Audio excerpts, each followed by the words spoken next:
Well, hey everybody, I'm Ray Tessie. I'm the owner of Neutral Zone Studios.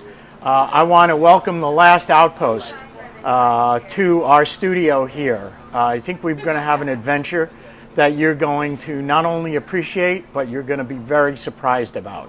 I'm going to start the tour, and then Vic Mignogna, who you may know from Star Trek Continues, is going to continue the tour when he's done with the group that's in front of him. So sit back, relax, and we are going to see you. If you follow me, we're going to go into our sound stage. So please follow me. Let's follow, shall we?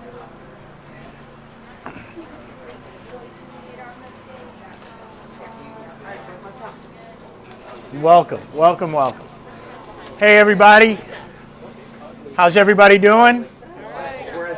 We want to thank you guys for coming. My name is Ray Tessie, and I'm the owner of Neutral Zone Studios. And today's walkthrough is actually a live stream going to the last outpost of Hawaii. So will everyone say hello to the last outpost? Aloha, aloha. And eventually led to what it is that you're going to see here in just a few minutes. Other than Star Trek Continues, which we'll show you a teaser reel for those of you who haven't seen it, other than Star Trek Continues, there's been 40 other fan films that are here. So this is really an active soundstage. We've had Starship Farragut, which I talked about. We have our own version called Tales from the Neutral Zone.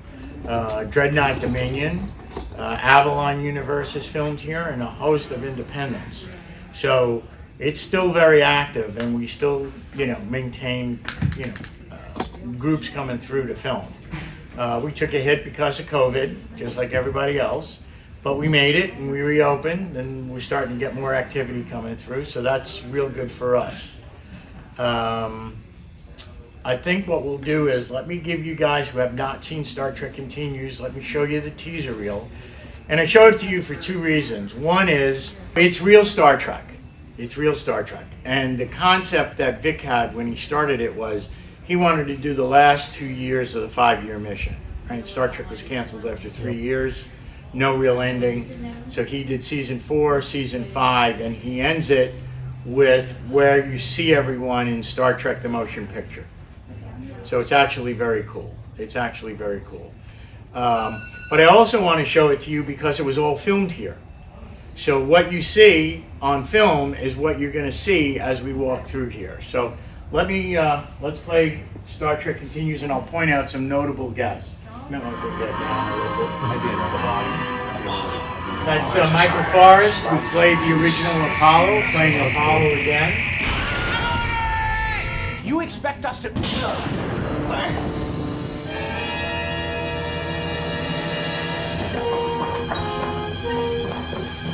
You're going to see a very familiar green face Please here. don't send me back there. You have no idea what it's... Lou Ferrigno. First time he was green since The Incredible Hulk. With you and your Starfleet, you'll be lucky to command a Gamma Scout. I'm about to violate a direct order from Starfleet Command. What the devil's going on, Mr. Spock? Sequel to Mirror Mirror. What happened to the Mirror crew when they got back to their ship? Status report. Android vessels have entered orbit, sir. They're charging weapons. Lock onto their lead ship and fire. Captain? I said fire! I am the captain's woman. You are, aren't you? Join me. Together we shall be the architects of our own future. Our sister world opposes our desire. Doctor number 6 from Doctor Who. They will stop at nothing to prevent it. Target acquired, Captain. We're losing weapons, Locke. Captain. Fire faces. Why are you here? What do you want with the captain? Humans bury feelings of heartbreak and loss. We lock them away. What places do you think it is? Intelligence. Scotty was played by Chris Doohan, who's James Doohan's son. 3 of you. The tissue damage is severe. Fire on the ship, We're not. What can you do here? We're gonna have to amputate below the knee. Signal all decks. We've been bored. Gigi Edgley from Farscape. dares to hide! Whatever these pulses are, it's making it impossible to think clearly. It's getting harder to manage the anger. You don't belong in that uniform.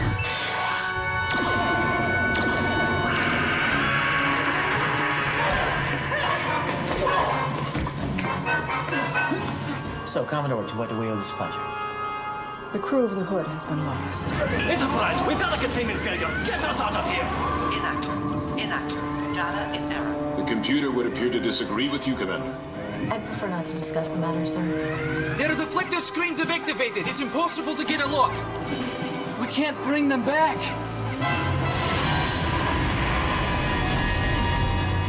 Jim, he's you. Rika Sharma, who's now in Star Trek Discovery. Dead crewman the last time I was here. Are you even a captain when you have no crew? One man, two minds. One of those minds was tampering with the other. The moon's destabilizing, sir. We're experiencing undertow from both singularities. Captain, a Klingon vessel has just entered the system. Because your world always looked like this. It is as it has always been. Q. Look at me. You recognize Q and Anne Lockhart from Battlestar Galactica. The Hylene will see in full, revealing color. Their world is in turmoil. Technological innovation fueled solely by the desire to build more lethal weapons. You stand here before me lecturing me about compassion. Who do you think you are? Captain's And this two-part finale. I've been exhausted, but has my judgment been compromised? Forgive the attack. The drone sensors thought you're another Romulan invader. The biosigns are almost identical. Surrender is not the Romulan way, Captain. We can't trust our senses. Gentlemen. When this mission is over, I will miss these times with you. Energize. I'm ordering you to pursue those Romulans into the zone. Hold your fire! He's releasing ectoplasma! Romulan weapon reaching full charge in 3, 2, 1. Face some maneuvers! Brace for impact!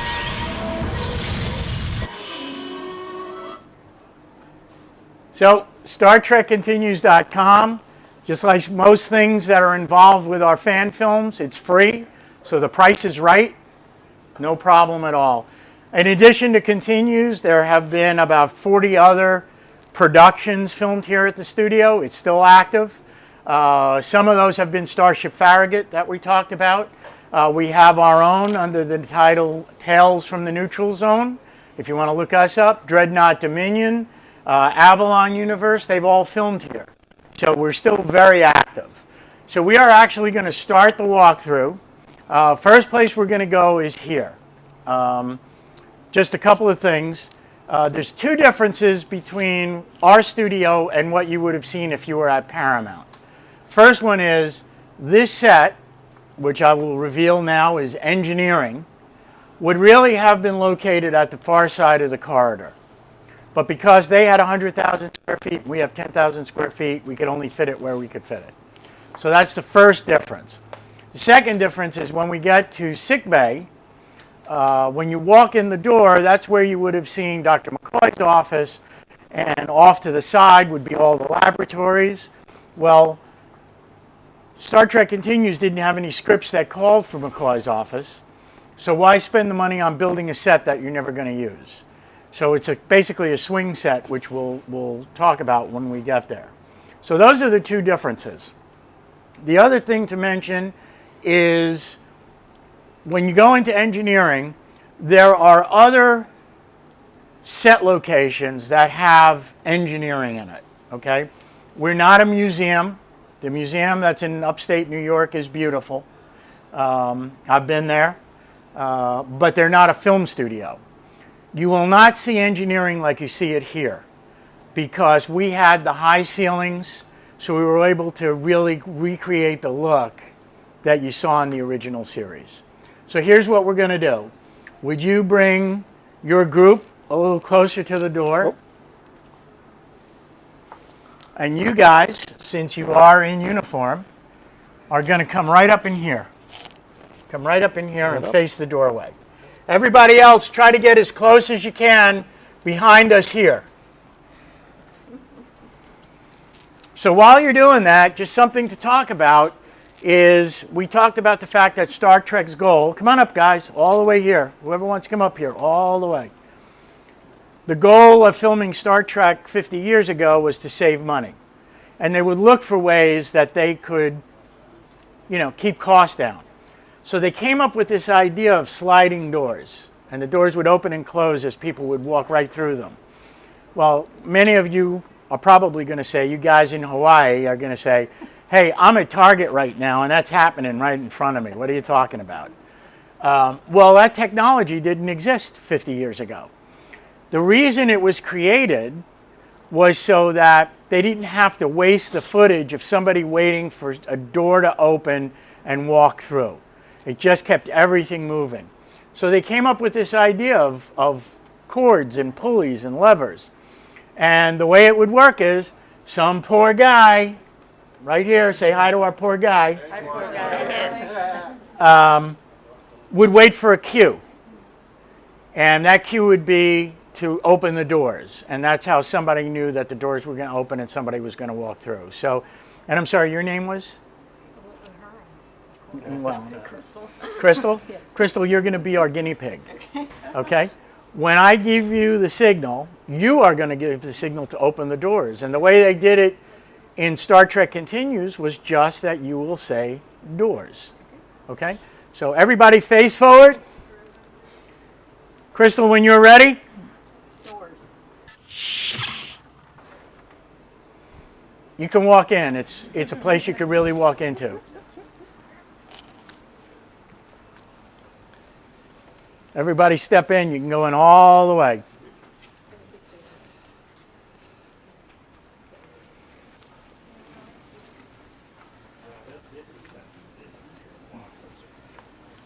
How you doing, Rick? Everything is all right? Hey, how are you? All right. I said I'd pick up my pen. So. Okay, okay. Well, you brought a dead crewman. Not yet. Oh, okay.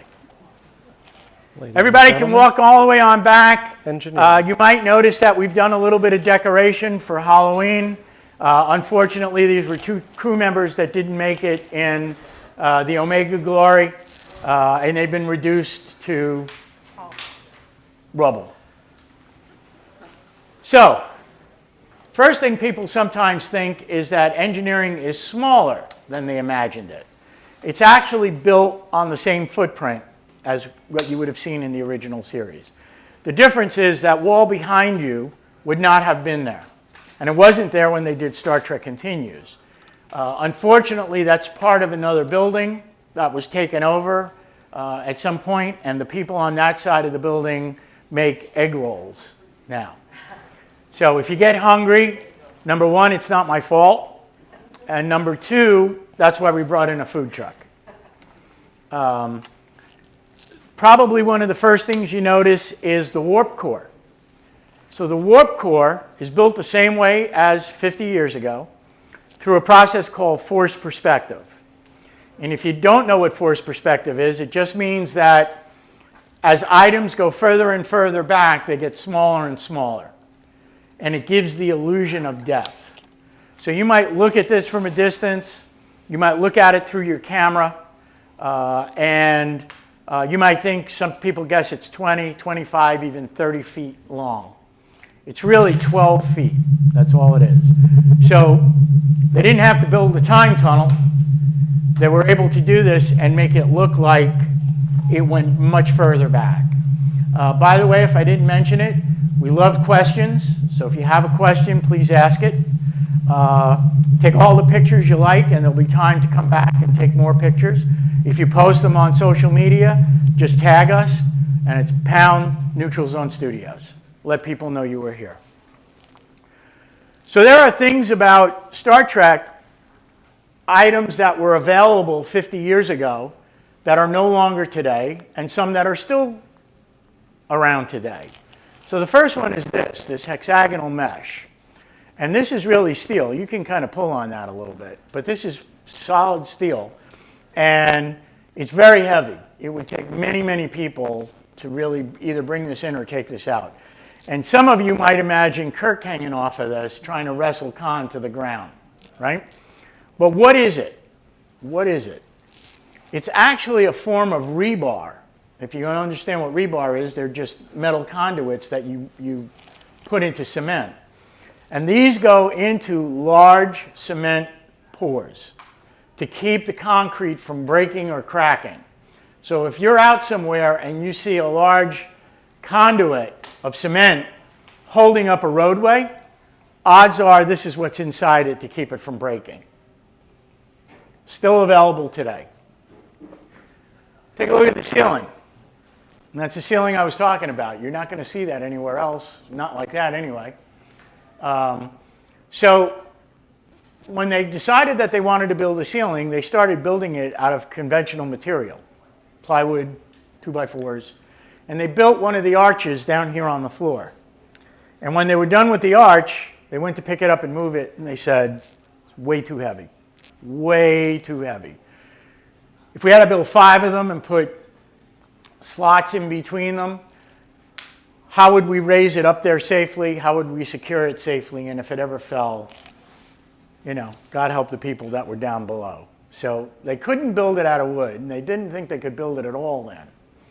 And one of the guys who's still with the studio, his name is Royal Weaver, he's been with the studio about 12 or 13 years, said that he thought he knew of someone in Jacksonville that if you could make a 3D CAD model on a PC, this guy could take it, manufacture it in exactly the same proportions that you give it to him in, whatever size you want, out of styrofoam. So that whole thing is styrofoam, and it was built off a 3D CAD model. If that ceiling were to come down, you and I could carry it out of here. It's that light. It's just that light. Did I embarrass you? All right. And if I did, I'm sorry, and I won't do it again. So once they realized that they could build that out of styrofoam, and by the way, the guy became known as Mr. Styrofoam Man, what else could they build out of styrofoam? So for example, styrofoam. Now this one happens to be coated so that I don't stick my fingers in it, because I would, right? But you would say, well, isn't that a garbage pail cover?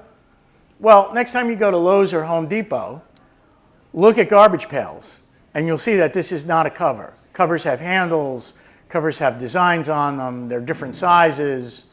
So they manufactured these out of styrofoam. All of these items, which are called plantons, everything you see right down through here, are all manufactured out of styrofoam using 3D CAD models. And they basically took some screenshots from the original series. And if you look at TOS and you see a shot of the upper level, it's going to look exactly like that, in the same dimensions, in the same styles, in the same colors. By the way, they're called, if I didn't mention it, they're called plantons. I think I mentioned it. So why are they called plantons? Because you get something that looks cool, you paint it, and you plant it on a wall. It's a planton. It's a planton. So making this out of styrofoam is great for the 21st century. But 50 years ago, they didn't have that technology. They didn't have PCs. They didn't have CAD programs. They didn't have a guy who could print it, right? So what did they do? So what they did was, when Paramount finished filming for the day, throughout the whole studio, the set designers for Star Trek, the original series, would go dumpster diving. And they would look for stuff in the dumpster that looked different and cool and weird, and paint it so they could stick it on a wall and make it look like the future. That's how these came to be. The example I use are these two gray pieces up here. Today, Mr. Styrofoam ran. Anybody have any idea what they might have been 50 years ago? Nope. Nope. Good guess, but nope. They were packing material inside a box when an IBM Selectric typewriter was delivered. Is anybody going to find an IBM Selectric typewriter today? And if you do find it, is it going to be new in box? No, I don't think so. So that's how they developed all of these plantons, that snaky head up at the top. If it was wood, couldn't hang there. But that was really in the original series, so why not create it? Why not create it? Does anybody know what it did in the original series, what its function was? To look cool. To look cool. It had no function. They never used it. They never used it. But if you can create it, create it. The other thing to talk about is this island in the center. So if you go back and look at season 1 and the first few episodes, this island wasn't there. This was an afterthought. And we believe it was put in to make it look like it somehow controlled the warp core from here. As a matter of fact, this is where you will find the dilithium crystal chamber. Our dilithium crystal is missing because somebody played with it and the crystal is now somewhere down below. So that's why, please don't touch anything. I can't beam you home, so please don't try. But that's how this came to be. This was an afterthought. And they put these spheres around the side to make it look futuristic. Now, I went out because we have a lot of heat and humidity in here. As you probably noticed, it's not air conditioned. It would just cost too much to air condition a building this size. So I went out and I found these. And I think you guys would probably recognize them as just spheres that you would put in your garden for decoration. And I got these from China before, you know, supply ships were stuck off of California. But they held up. I was hoping they would hold up better than something painted. And so far, so good. But what did they use in the original series and what did they use in the original Star Trek and Star Trek Continues? They used this. And they would paint this bright gold, but you could see what happens after time. So that's why I didn't like it. But what is it? What is it? Who have I got around me? Young man, get your hands out. Put your hands out.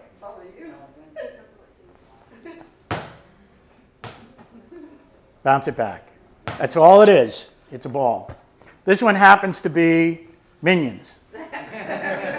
Minion ball. Okay?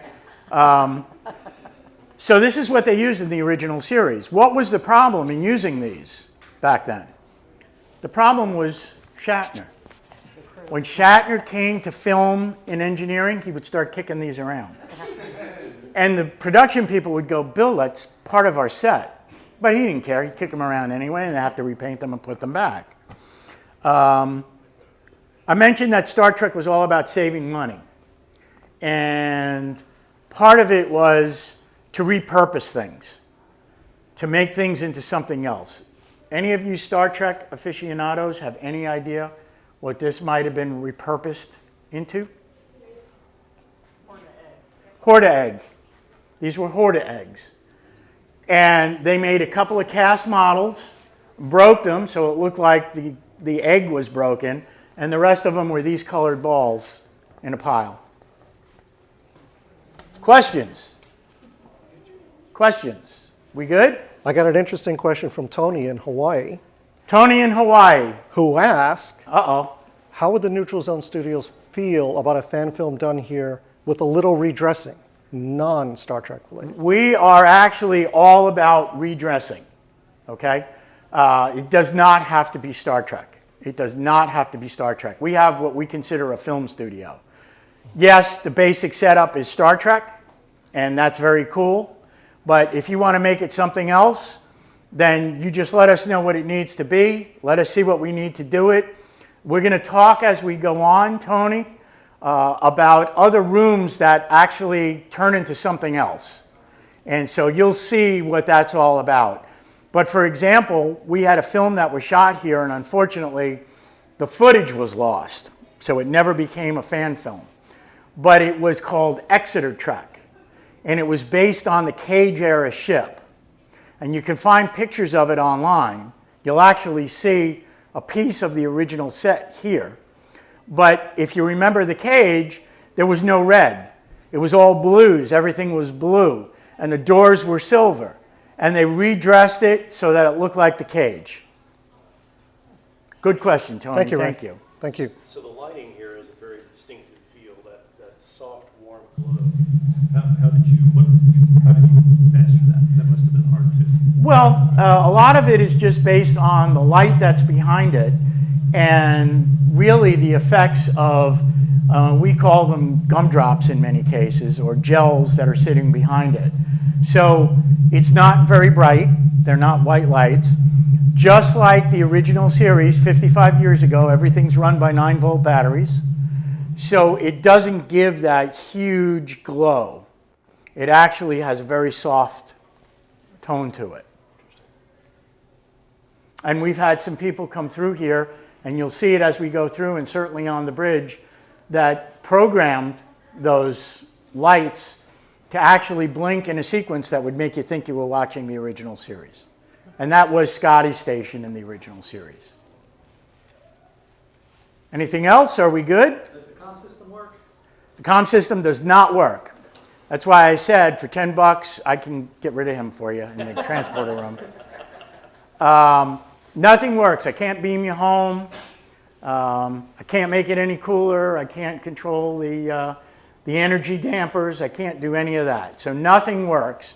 As a matter of fact, we had some sounds going on here, but it sounds like they went off just to make it look like or make you think you were in engineering. Good?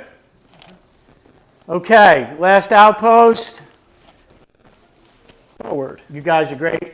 Come on, you're back online here. Hey there, how are you? Yes, sir. How are you? Oh, yeah. Come on out. Okay. So this is going to take you into the main section of the sets, which really is the main section of the ship. A couple of things to mention here. Crystal, when the time comes, you're going to give the same cue that you gave before. When the doors open, our advice to look straight ahead, because if you look up, you're going to see you're at a studio. If you look straight ahead, it's going to be like you're looking at a television. I can tell you that right now. We've had a lot of different reactions when the doors open. People laugh, people cry, people give expletives. It's very interesting, but it is sometimes very emotional. And for many of you who might appreciate this, and the way it was said to me, is that when the doors open for a split second, you're going to find yourself the age you were when you first fell in love with Star Trek. You might remember where you were, who you were with, what you were watching. For that brief second, though, you're going to be a kid. Okay? So, Donna, whenever you're ready. Doors. Up to the red line, Crystal. Let everybody stand right there. Come on in, guys. Everybody come on in. Tony, tell me that nobody has ever seen this in Hawaii. Come on in. Everybody come on in. So, a couple of things, which again we'll talk about as we go through. You know, 55 years ago, they were really just interested in putting episodes out. They needed to get something out once a week, right? So the placement of items, things on the wall, plantons, those things all moved around. 55 years later, we've seen the episodes hundreds or thousands of times, right? And we all kind of look at it and go, it doesn't belong on that wall. That belongs on that wall over there, right? So that's what people do. But you'll see as we go through that that wasn't the way it was in the original series. So for example, I'm sorry, your name, young man, was? Alexander. Look at the piece that Alexander is standing near. If you can see it, what does that gray piece look like? Pot. Plant pot. Lampshade. It's a lampshade, right? Alexander, do me a favor. Just touch that red piece in the front and pull it towards you. I can move that anywhere I want. Pull it. Just pull it. Straight up. There you go. Right? So I could put that. If I'm filming down at the other end and I need to change the look, I can do that without a problem. Today they would kill you, right? The corridor itself, you'll notice the curvature of the corridor. That was designed so that people would think that the crew was walking around the ship, right? The main section was round. So you'd have to think that it was big enough that you could walk around the ship, okay? The other thing sometimes people ask is, how do you know the size of everything, right? Because the blueprints don't have dimensions on it. It has the positions of everything, but how do you know how big to build it? And the answer is, if you can find some common dimension on some item, then you could extrapolate out everything else. How wide is the corridor? Excuse me, how wide is the corridor? How big is a transporter pod? How big is the transporter chamber, right? So you look for something that you can get dimensions from. If you're building a set, and if you're spending as much money as they were to build Star Trek 50 years ago, you want to use what's readily available. You don't want to have to cut things to special shapes. You don't want to have to go through all that expense, all that time, all that trouble. So you find things that you can use. Has anyone here ever done any remodeling at home or construction? You go out to Lowe's or Home Depot and you buy a piece of plywood. What are the dimensions of plywood? 4 by 8. 4 by 8. Everybody knows it's 4 by 8. 4 by 8. You see anything in here that's 4 by 8? 4 by 8, 4 by 8, 4 by 8, 4 by 8, 4 by 8, 4 by 8. If you know that dimension, then you can figure that the corridor is 8 feet wide. You can figure that a transporter pad is 18 inches around. You can figure all that out. And that's how they got these dimensions. Because even if it was close and it didn't look right to your naked eye or to the film camera, then they haven't done the job in recreating it the way we want to. So that's how you know all the dimensions. So I mentioned there were two differences. This is where you would find Dr. McCoy's office in the labs. We don't have that. We had rooms that we created other things out of. We redressed them.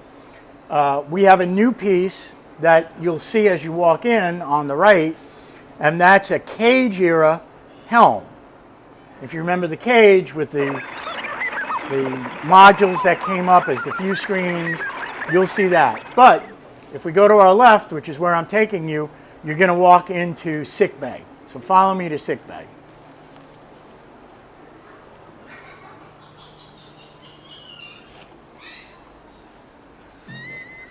Come on in, guys.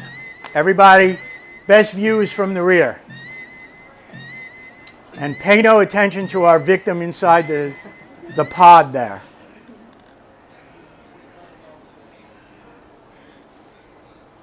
Everybody walk all the way down where the guys are from Hawaii. So let's talk about a few things about sickbay. So the first one is, and as part of a theme, Star Trek was trying to create an environment in the future that didn't exist. It had yet to exist. And we all know that the communicator led to the cell phone. And I could do this and say it also led to your tricorder because it performs the same functions. We can walk around without wires and we can get information immediately from some other source. The other thing they created, which is being worked on right now, is a biobed. And basically you would have a patient lie down on the cot. You would have that device scan their system, and their readings would be displayed up on the board. That's actually happening now. They have that. So there's nothing intrusive about finding what's either right with you or wrong with you. And that's something that probably in the next few years you'll see out in more of an environment. Let's talk about the material. We said there's things that you could still find readily and things that are no longer manufactured. This material is no longer manufactured. What they originally used in the first two episodes were what you see in the cryo tube. And that's this kind of off-red, off-gold look. When they realized that they were going to do more than 2 episodes, they decided to put a little bit more money in it and try to recreate this material. And Vic found a textile manufacturer, gave him some screenshots, and he created this, and he created enough. It looks just like the original series. The difference is that when this is in the light and it's being filmed, you could see the difference with the shine and the shimmer. Okay? This was readily available. They even made it in blue. In some of the episodes, you'll see this material in blue. However, it's no longer manufactured. So they made enough to dress up the entire set. I think some people wanted to take some home and make it their blanket in the living room or wherever. But that's something that you won't find any longer. One last thing about sickbay, and I'm going to scoot right behind you if I can. There's two pictures up here on the wall. And I know this is going to be hard for you guys in Hawaii to see, but we're going to give it a shot. But you've got a picture here, right? You've got a picture here, here, and here. Paramount, 1966. This is the set you're standing in. Impressive. They can make planets. Thank you. Questions about sickbay? No? Okay, I'm doing my job. All right, let's keep on walking. Come see me and I'll... Come on, let's keep going, and you guys can still come back and take pictures. Oh, you're welcome. So the next place we're going is transporter room.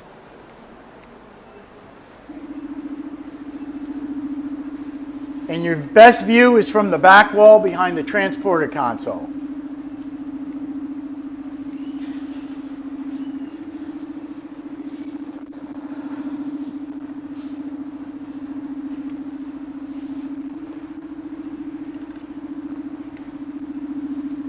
Cool. Everybody come on in. How did they transport people on and off the ship? Well, it's movie magic. So you'd set up a camera looking at the transporter chamber. And there's a person in the back, and he's got a fader. And that fader will fade the lights from green and light the bottom pods to white. And you do that 5 times. 1, 2, 3, 4, 5. The director says, hold. Your actor gets in or out of the transporter, and he says, action, and you do another 5. Now you've got 2 pieces of film, one with a character in it, and one of an empty transporter. And you crossfade the 2. And now it looks like you started in an empty transporter, and all of a sudden, somebody appeared. But how did they get the sparkle effects? And how did they only get those effects around the person who was beaming and not the entire frame of film? Well, there's 2 popular conjectures about how it was done. And the most common is that they took silver sparkles and put them in a bottle of water and turned it. And they filmed it, and that was the bubble effect. But how did they get it around the person? Well, old technology. Today it's all CGI. Believe it or not, there was somebody in the film lab who would go through every frame of film with a pen and would outline the character with a pen, frame by frame by frame by frame. And then they would put just the sparkles inside the frame. Now, if you want to hear something even crazier, think about the episode Who Mourns for Adonis with Apollo. And Apollo at some point gets very angry and he starts shooting lightning bolts at the Enterprise. Could you imagine if you're a special effects guy and you read in a script, Apollo starts shooting lightning bolts at the Enterprise? What do you do? What do you do? What does it look like? What do you mean? What am I doing? Well, what they did was, and go back and watch those frames, watch that scene in that episode. It's a guy with a pen making lightning bolts. And that's all it was. You think it's some special effect? I guess it is, but not what you would expect it to be. The transporter, the pods, right? Or the pads. Anybody know what those might have been 50 years ago? Well, there was something called, and it still exists, but not in the big numbers, a Fresnel lens. big studio lights. And studios had hundreds of them. So Star Trek stole 6 of them and put them here to make it look cool and different and all of that good stuff. But Fresnel lenses now are few and far between, and if you could find one, they'd probably cost you $3,000. $3,000 times 6. Not worth the effort if it's at all possible. Anybody else what did they do? Scotty? So Vic has a friend in Los Angeles who has a Fresnel lens, and they got that person to lend the lens to Vic, and they made a mold. And they just put in very heavy-duty clear resin, let it dry, and then mounted it inside so that you could stand on it. And by the way, this is the pad that Lou Ferrigno stood on, so if it holds Lou, it's going to hold us. If you want to take a picture on the transporter pad, all I ask is that you don't step on the silver ring, just step right into the center on the lens, okay? Now, somebody asked a question about the moire pattern. Somebody asked a question. Yes, sir. Your name is? Jack. So Jack asked a question about some of the moire patterns that you see up on the ceiling. And what are they? Well, this is something that they still manufacture today, right? So listen to this. Please don't do this, but listen to this. You hear how thin that is? What it is, think about the 1960s, think about music, think about the Beatles, think about Ringo. What did Ringo play? Drums. That's drum rap. That's drum rap. Around a snare drum or a bass drum, that's what it is. And they found it and they used it, and lucky for us, they've made it. Everybody, I said he would catch up with us. This is Vic Mignogna. He is the inspiration behind everything you're walking through. He is the executive producer and played Captain Kirk in Star Trek Continues. And he's going to take you, I think, for the rest of the tour. Okay. And we are doing, did they mention we're doing something live? Yes, they did. So I am going to transfer this to you. Relinquish your microphone to me. I will do that. How's everybody doing today? Great. Thank you. You're welcome. Are you kidding? Thank you. And it's... Man, you got a good group here. Yes, got a real good group. Wow. And we are broadcasting to... The Romulans running camera, apparently. Yes. Vulcan. Or Vulcan. Vulcan, please. That's a fancy Vulcan outfit. You Aloha from the last outpost in Hawaii. Oh my goodness. Hello. Mahalo. So glad you guys are here. The only thing better than building all of this is sharing it with people. Is getting people to come through and enjoy seeing it. You know how when you see a good movie and you go home and you want to tell your friend to come see the movie with you?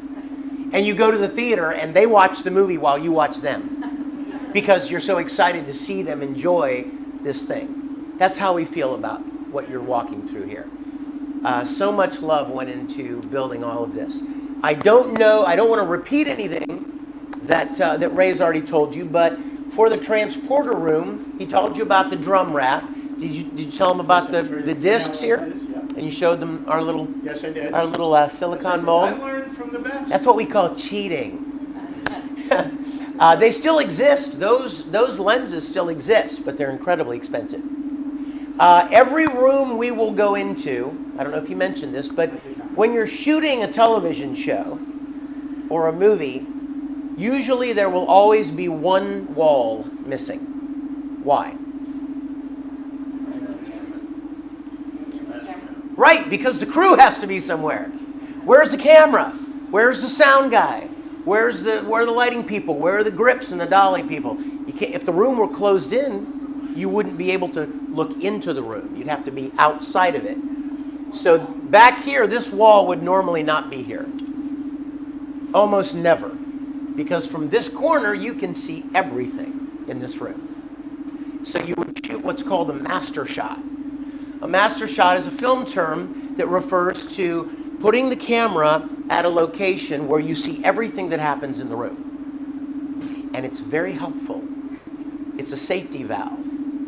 Because if I shoot a master shot, and then we shoot the close-up of the technician here, and then we shoot the close-up of Kirk here on the thing, and then we leave and we take all of our film footage home, we go, ah! I forgot to get a shot of Kirk leaving the room. The master shot has it. You have that as coverage for everything that happens in the scene. So it becomes very valuable. So I'm going to be asking some of you guys, when we get to different rooms, I'm going to say, which wall do you think would be missing in this room? Okay? One more fun thing about this room, since we're broadcasting for our friends here. When they first started Star Trek, these walls were gray. They were the same aircraft gray that they are in the corridor. But as you all know too, probably, Star Trek was very much about color. So they would put like color washes on the walls and splashes and stuff. I think what they realized is that when they got to the third season, they're like, hey, it's so hard to color the walls with light, especially if I put a light on my actor and the light goes past him, and then it kind of washes the color out of the wall. So they went back and just painted the walls these cool colors, purples and blues and greens and stuff. So they didn't have to use as much colored light, as many gels on the lights to create the look. The last thing I want to tell you about this room, this is one of my favorite things. I'm sure Ray told you that from the very, very beginning of Star Trek, before they ever shot one frame, they had to sit down and conceptualize what it was going to be like. Like, how do we build it? What's the technology? How do we keep costs down? I'm sure you talked about that. They knew from the very beginning that this show was going to cost more than any show in history. And if they weren't careful, it was going to get way out of hand real quick. Maybe you're asking why? Why would it be so expensive, right? Well, let's look at it this way. Back in the 60s, most television shows were what? Westerns, cop shows, maybe sitcoms like, Leave It to Beaver, Father Knows Best, right? Now let's think about making those TV shows. A Western, got plenty of horses, plenty of cowboy costumes, plenty of ranches been built all over the country, right?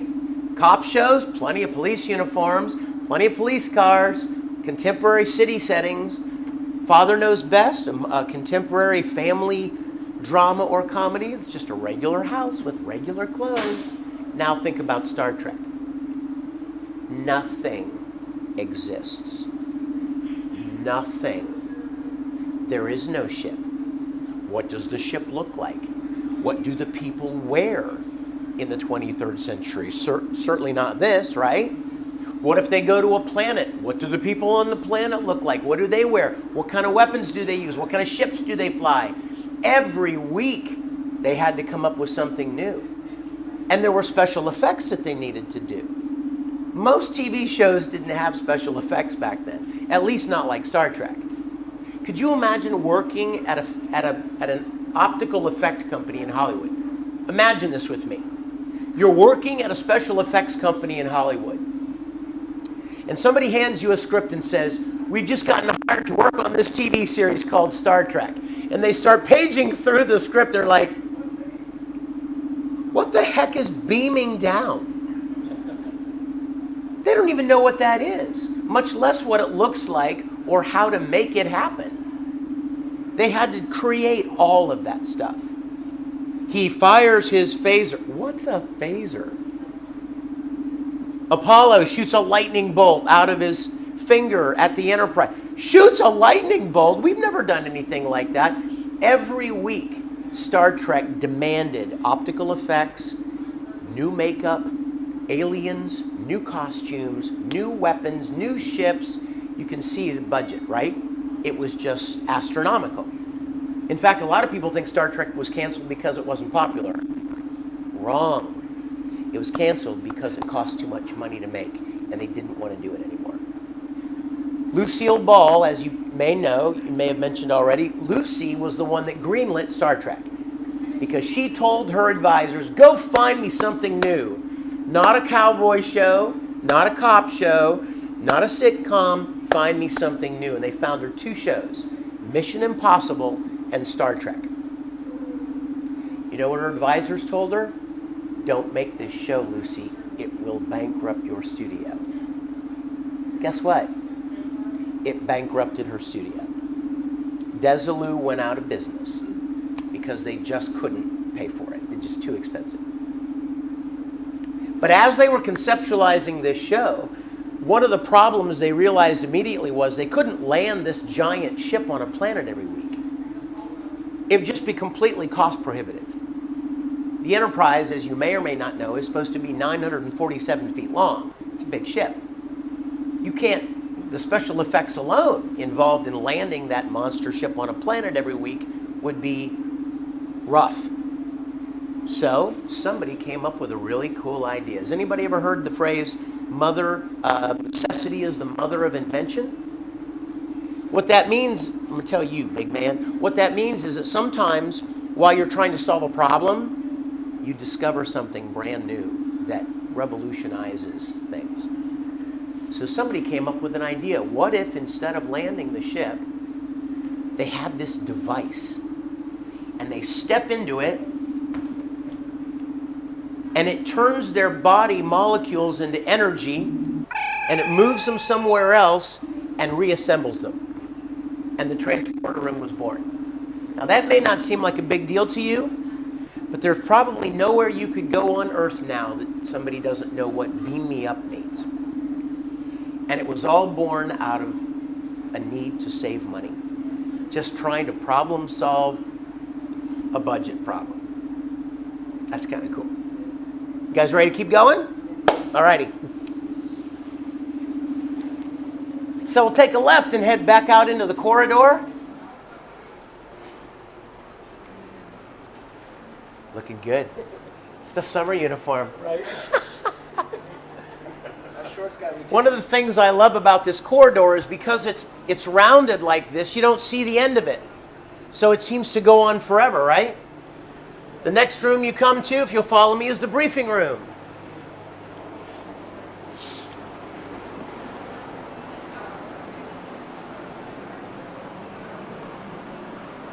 Come on around here if you would. Now the first thing you're probably going to notice is that there are no chairs at the table. There's a reason for that. We'll get to in just a second. You guys look great. You guys look awesome. Love it. Okay, remember I said this is the briefing room? It is. It's also the rec room, where Spock would play his little harp, and they'd sit and play chess. All they would do is take this table out of here and put a couple of little round tables around with chairs, and they throw a deck of cards down, put a little chess set, maybe a cup of coffee, put a little food processor on the wall over there, and boom, rec room. Because that's the way you save money. You don't make new sets, you just try to repurpose the sets you have as best you can. Does anybody remember the ship's chapel? There were 2 episodes that used the ship's chapel. One was called Balance of Terror with the Romulans. Kirk was performing a wedding ceremony at the beginning of the episode. Remember that? You're standing in the wedding chapel right now. Bet you didn't know that. They put a wall across this entrance, so this was no longer the door. They put a door flat in that wall. And then they built a little platform here that Kirk stood on with his little podium. And then they put benches out there. And the crewmen sat on the benches and witnessed the service. And they did the same thing in the Tholian Web when Mr. Spock declared that Kirk was dead. And they did kind of the eulogy thing. So they repurposed this room for that as well. Now, if you wanted to get outside this room to shoot into it, which wall would you take away? Think about it a minute. Yes! Give it up for him. He got it. You guys, this wall would never be here. Never. Go back and look at your Star Trek books. Find a still picture of the briefing room. That picture will have been taken from out here, looking into the room from back here. Because from here you see everything. The only reason this wall is here is just because it's nicer, to walk through. You don't want to see the workshop where all the sausage is made, nails and wood and saws and sandpaper all back here. But when we shot our series, this would never be here. The only reason it would be here is if for some reason you had to turn around this way and shoot that way. And then a couple of stagehands would just walk it in, zzz, zzz, put a couple of screws in it just to temporarily hold it there, and then we'd shoot and then they'd take it away again. Because if you've got 15 or 20 people in here, you've got actors around the table, you've got camera people, lighting people, sound people, and that was the only way in or out. Can you imagine what a hassle that would be? So this was usually wide open.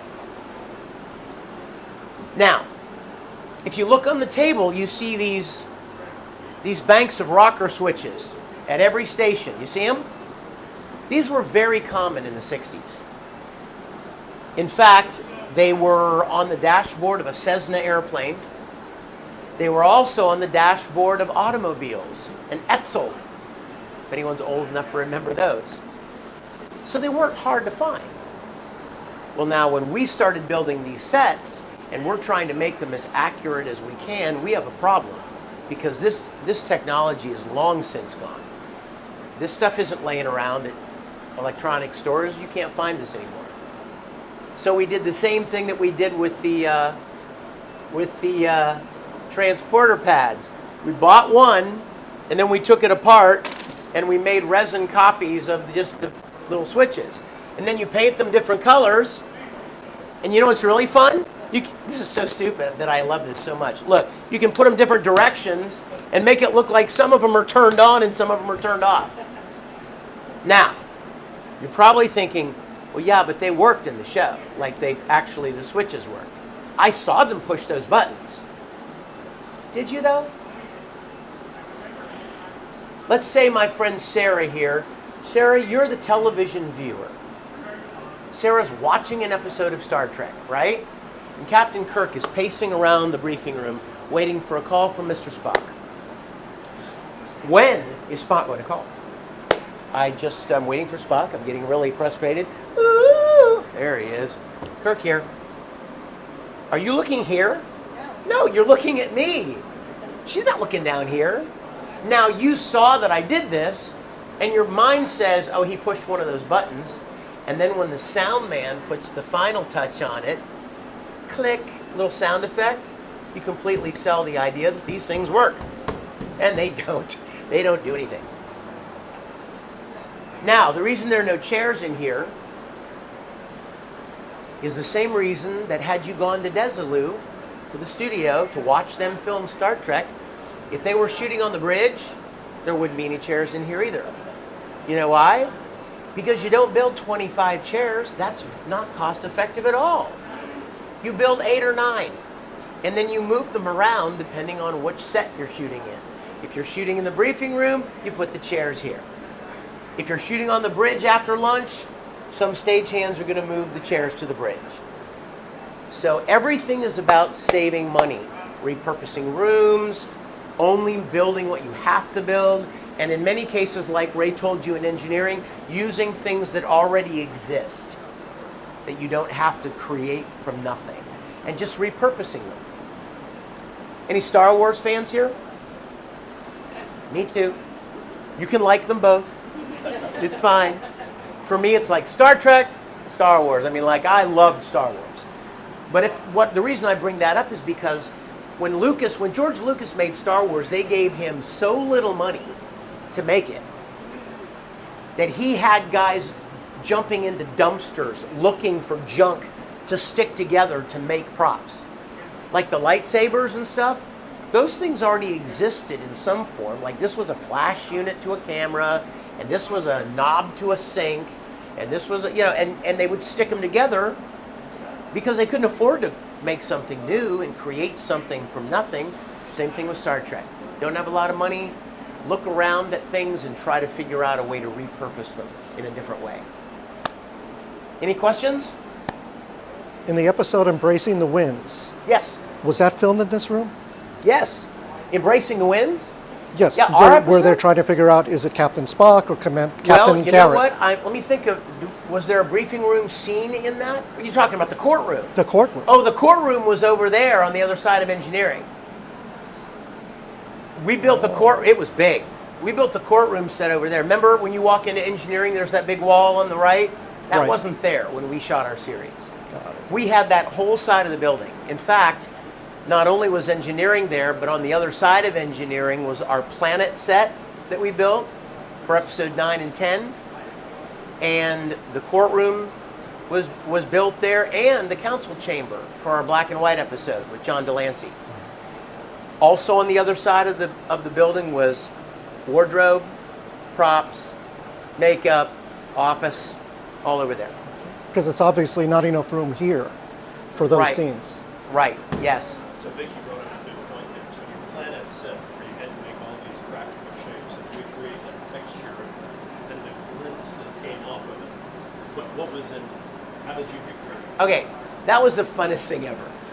Okay, for those of you, if you think about this, Star Trek would shoot a lot of planet settings, but they were in a studio. They were on the soundstage.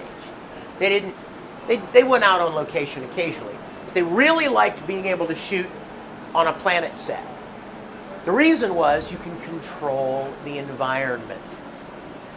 If we want to go shoot an alien planet, and we go outside, we are victims of airplanes, cars, wind, the elements. You have no lighting, you have no power. You're in the middle of nowhere. So, and if you do bring, let's say, a generator, the generator makes a lot of noise. You can't record sound. You're going to have to dub all of your audio later because it won't be usable. So whenever they could, they would build a planet on a soundstage. That way they could control the lighting and the setting exactly the way they wanted to. No fan film had ever built a planet set. And we built one over there, and it was so fun.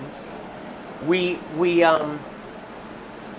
hired the same foam guy that Ray probably told you guys about. Did he tell you about the foam guy? We hired the same foam guy to cut us some undulating pieces of foam.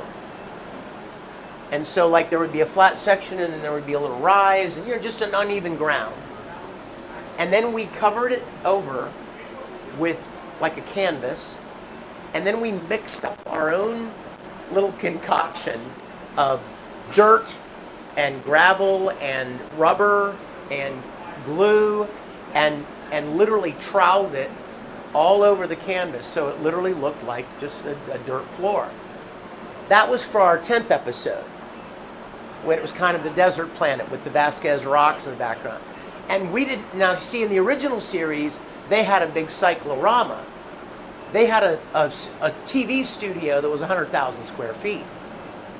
We don't have that. But what we do have that they did not have is green screen technology.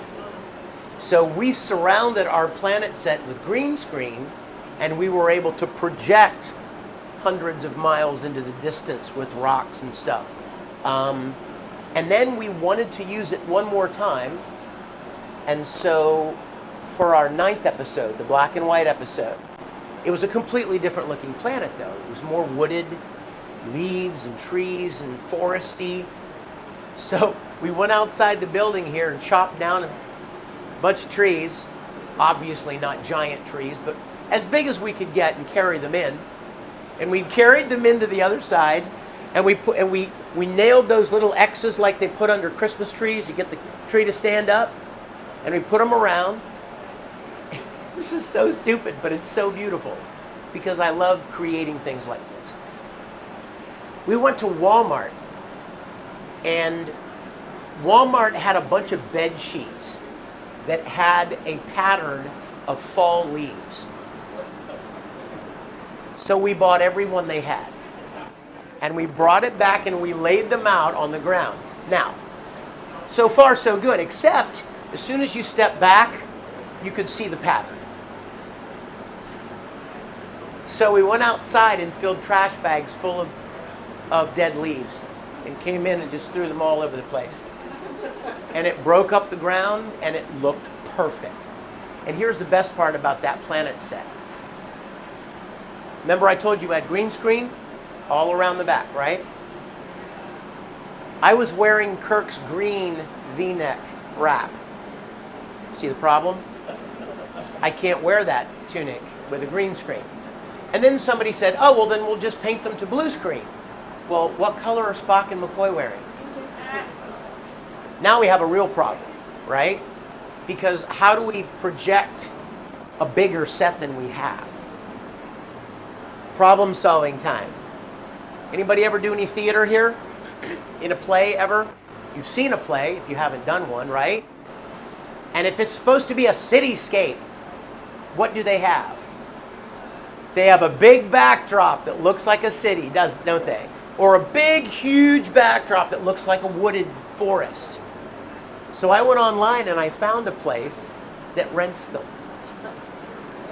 And we rented this wooded forest backdrop that's for theaters.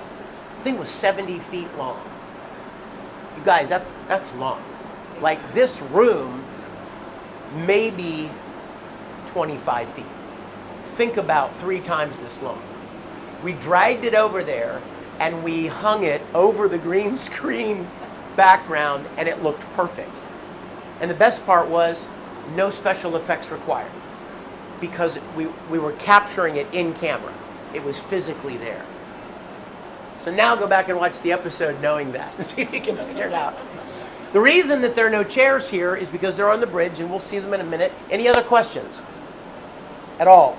Any questions? Well, since you brought it up, how was it like working with John Delancey? John was amazing. John Delancey came down here to play that character in our 9th episode, and he was very sick. He got down here and he was really struggling with some kind of a cold or something, but he pushed through it and was just amazing. We've had so many great guest stars in our show. And the people that worked on our series, I want to make sure, I always try to give a shout out to everybody. We had people that worked tirelessly. Look at the shape of this table. It's weird, isn't it? It's kind of a weird shape. What does it look like? Anybody know? It looks like a coffin. Pardon? I said it looks like a coffin. It looks like a coffin. Is that a Halloween thing? It's a coffin for a big person. It's not a coffin. What is it? You ready for this? Think Navy. Yes, who said that? It's an aircraft carrier. It's shaped like an aircraft carrier. In fact, I was told that it's shaped like the Enterprise aircraft carrier. Some of you may or may not know that a lot of ships in the fleet were named after aircraft carriers at the time as well. Gene Roddenberry was a huge Navy fan, and you'll see a lot of those influences around the ship. Okay, ready? We're going to keep going. We're going to take a right, back down the corridor.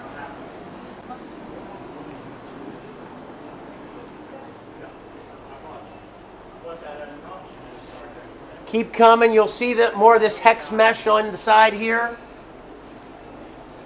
If they liked it, they used it. If they felt like it said future, this looks like something space agey, they would use it. Sparkly things, weird shapes. So, did Ray tell you the 2 ways that our studio differs from the original studio? The first one is the first room you were in, engineering. It would normally be at the other end of the building. But we had to put it there because we don't have a 100,000 square foot movie studio. The other thing that's different is this side of the corridor. You guys were in sick bay, right? In the original soundstage, right beside sick bay was the lab. And then next to the lab was Dr. McCoy's office. Well, if you're doing a museum, you would probably build all of those things. But if you're making a TV show and you have no scripts that need McCoy's office or the lab, why would you make them? Why would you spend money you don't have, time you don't have, and valuable floor space that you need for other things to build a set you don't use. We knew every episode we had different sets that needed to be built for that episode, just once. So this area on this side of the corridor became very valuable in having floor space to build. They basically call it like a wild set, like a swing set area. So you build something one time and then you're done with it. Well, when we shot our second episode with Lou Ferrigno, Lolani needed to have a guest quarters. It was in here. And then our third episode, the mirror episode, Spock and Scotty take control of the ship from auxiliary control. So guess what?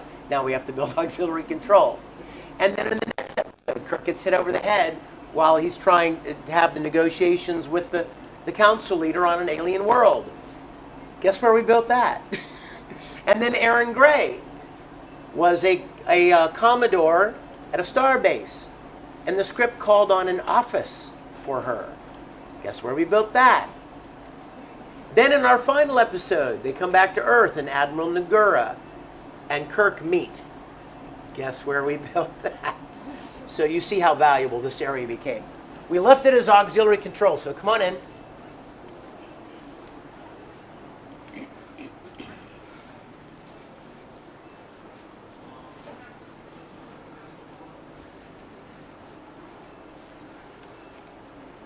One of the reasons that this room is not, they're all not lit like the corridor, there are a couple of reasons. Number one, because we were a fan production. We were not a Hollywood movie studio with millions of dollars of lighting equipment. In fact, had you gone to Desilu in the 60s, up above the sets would be a grid and a catwalk where lighting guys in grips would go up there, and the director of photography would walk around and go, all right, move this light here, and he would tell them what to do. Close the barn doors on this light and just focus on that. And he would tell these guys in the catwalk where to focus the lights that were all up there pointing into the sets. Which is something that's very signature about Star Trek, is the look of Star Trek. Today's TV shows don't look the same. Today's TV shows, the light's kind of soft, it's very natural. But back then, it was very theatrical.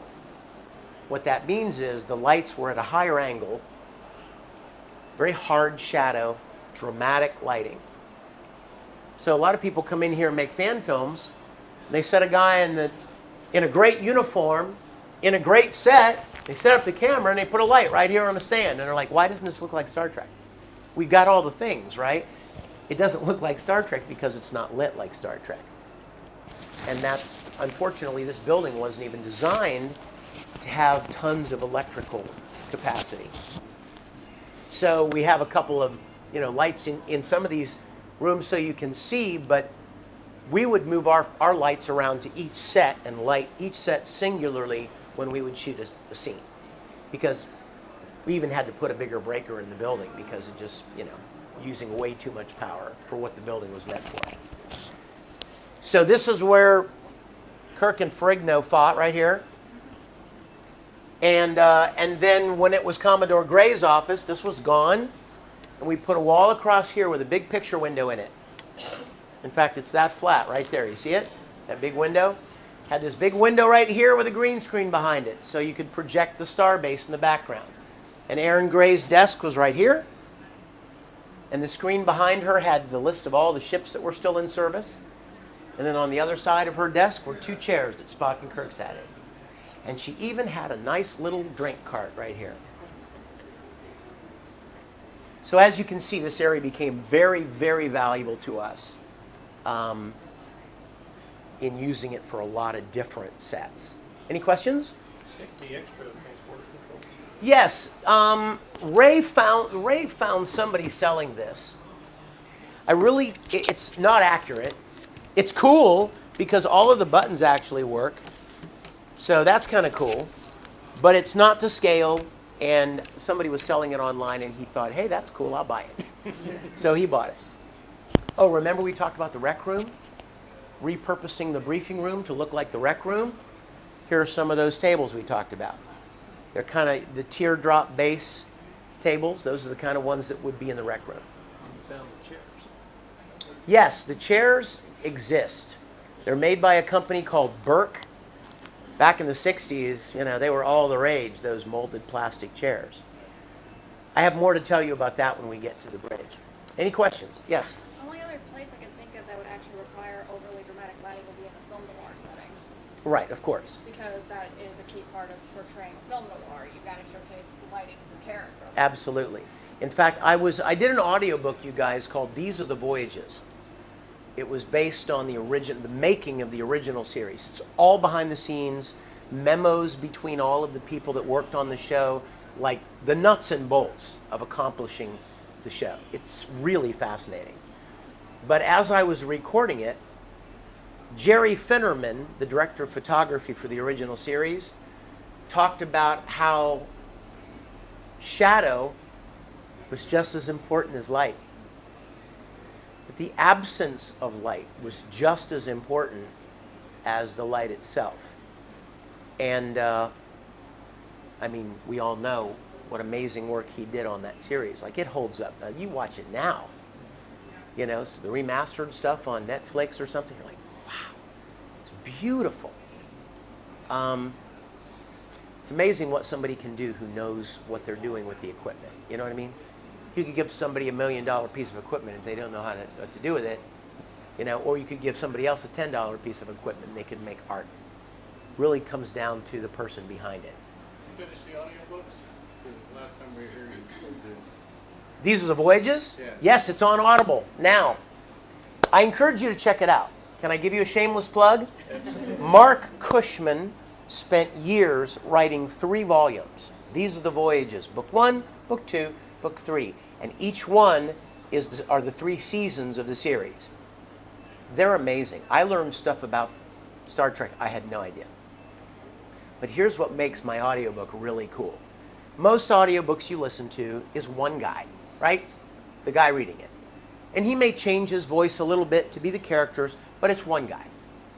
Well, I thought, wouldn't it be fun to bring in a lot of, not only our Star Trek Continues people, but people that were still alive from the series, like Dorothy Fontana. She's quoted in the book. She was the script supervisor, right? She came to my house and read her own excerpts for the book. Joe D'Agosta was the casting director. He came to my house and read his excerpts for the book. I had one of our Star Trek Continues crew be the voice of Gene Roddenberry. Adam Nimoy reads his father's excerpts.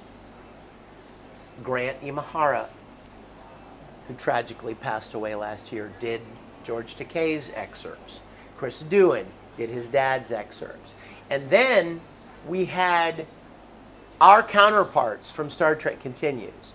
So like, if they quoted Alexander Courage, who wrote the theme, who wrote the music,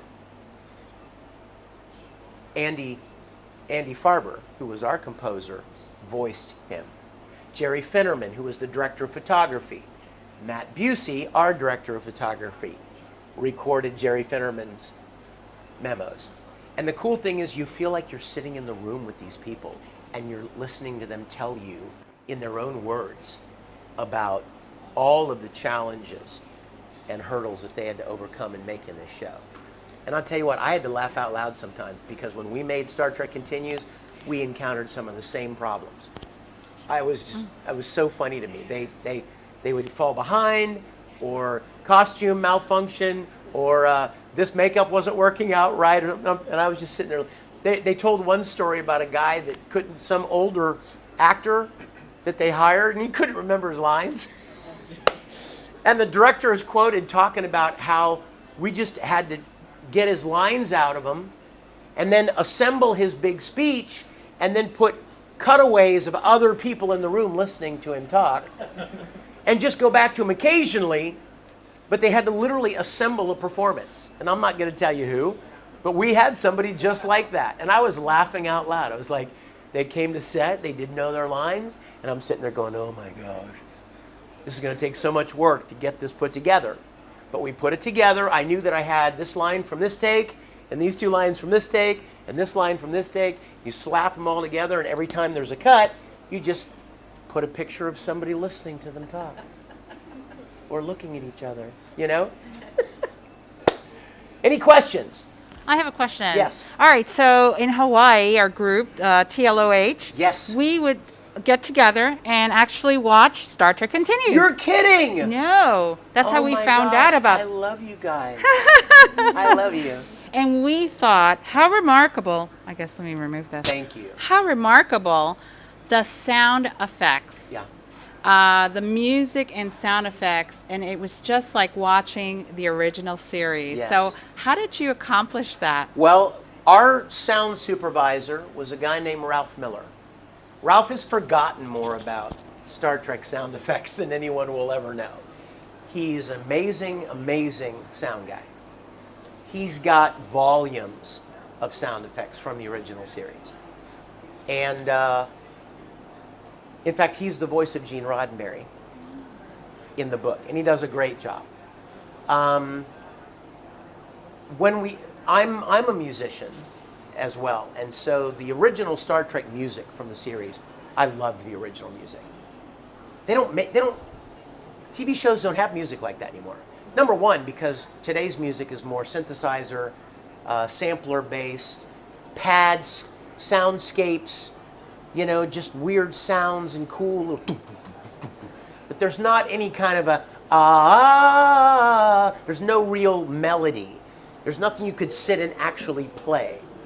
But back then, they would write themes and they had to have an orchestra record it every week or every few weeks. So when I started the series, we would shoot a scene, and in my mind, I was imagining what piece of music from the original series I would use for this scene. And I couldn't wait to get home and edit the scene and put the music to it, because the music just makes it come alive in ways you can't even imagine. You have this emotional moment, and you cut it together with the footage you shot, and you watch it, and you're like, yeah, okay, it's emotion, it's okay. And then you put the right piece of music and you're like, it's unbelievable what music will do. And I have to tell you, we were getting ready to shoot our 4th episode. And a man contacted me by email and he said, hi, I'm a big fan of Star Trek Continues. I'm a composer. I would love to write some music for you. I wrote back and I said, well, thank you. You're so kind. But Star Trek music, original Star Trek music, is very specific. And it requires an orchestra. I don't have one. And the guy wrote me back and he said, well, can I try something? Now, if you know our series, you know that our 4th episode was called The White Iris. And there was a woman in one of the ghosts, sorry, spoiler, named Nakia, who Kirk knew from the Farragut. I wanted her to have her own theme, in the same way that Edith Keeler had her own theme, or Miramani had her own theme. So I said, okay, buddy, there's this character named Nakia. I want her to have a theme. Show me what you got. He sent me back something a couple days later. I'm like, oh my gosh, this guy gets it. Like, he didn't just sit down and do a bunch of synthy stuff. It sounded like actual orchestral instruments. It had a melody, and it was the same compositionally kind of music as Star Trek. So I get this guy on the phone. I'm like, holy crap, who are you, right? His name is Andy Farber, and he teaches composition at Juilliard. So I get him on the phone. I'm like, okay, this is amazing, but it's still a sampler. It's still keyboard. I don't have an orchestra. And Andy Farber said, well, I have a buddy who runs the Empire Film Music Orchestra. It's a student orchestra at the Rochester Institute of Technology. So I flew up there, and Andy printed out all of his scores. If you've been on our website, there are videos of those scoring sessions. Original orchestral music written and performed for Star Trek Continues. And it was so seamless from the original music that unless you were really an aficionado of the original Star Trek music, you'd be like, that's all the same. It sounds exactly like the stuff. And I stood there almost in tears, surrounded by these musicians, listening to them play, and it was just amazing. He wrote music for our 4th episode. He wrote music for our 5th episode, the Civil War episode. He wrote music for our 6th episode with Usti. And then I gave him a break. I let him, and he didn't write anything for 7, 8, and 9 because I wanted him to really focus on 10 and 11. Because I told him, Andy, this is a 2-part series finale, and I want the music to kind of cross over between the original series and the motion picture. Go back and watch the episodes. You'll hear them together. You'll hear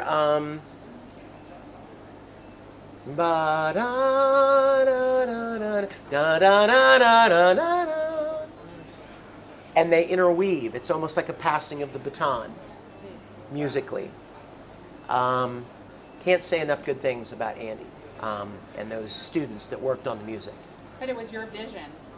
Well, yeah, but you know, you can only do so much. Yeah. And you know, and there, go to our website because there are scoring videos there that I shot with all the student orchestra, and you could see the monitor that Andy is watching of the episode, and he's conducting them to follow the picture, right? And then there are some other videos where I took music and did some things as well to make it custom to what we were doing. For instance, what if I have this very emotional scene between these two people and I know exactly the music I want to use? The problem is the scene with them is 45 seconds long and the piece of music's 26 seconds long. You don't just loop it. That would be so obvious, right? So you look for ways to creatively extend it. That's all on our website. Check it out. And again, the people that were part of Star Trek Continues, I don't ever want it to let it be said that they do not get the kind of credit they deserve. Because everybody, from makeup to wardrobe to props to office to set construction, everybody did it because they wanted to be a part of it. You know, you could throw money at anybody. I could say, hey, I'll give you $1,000 if you do this. Yeah, I hate it, but I'll do it, sure, for $1,000, right? Or you could find somebody that has a great passion for something, but they're not very good at it.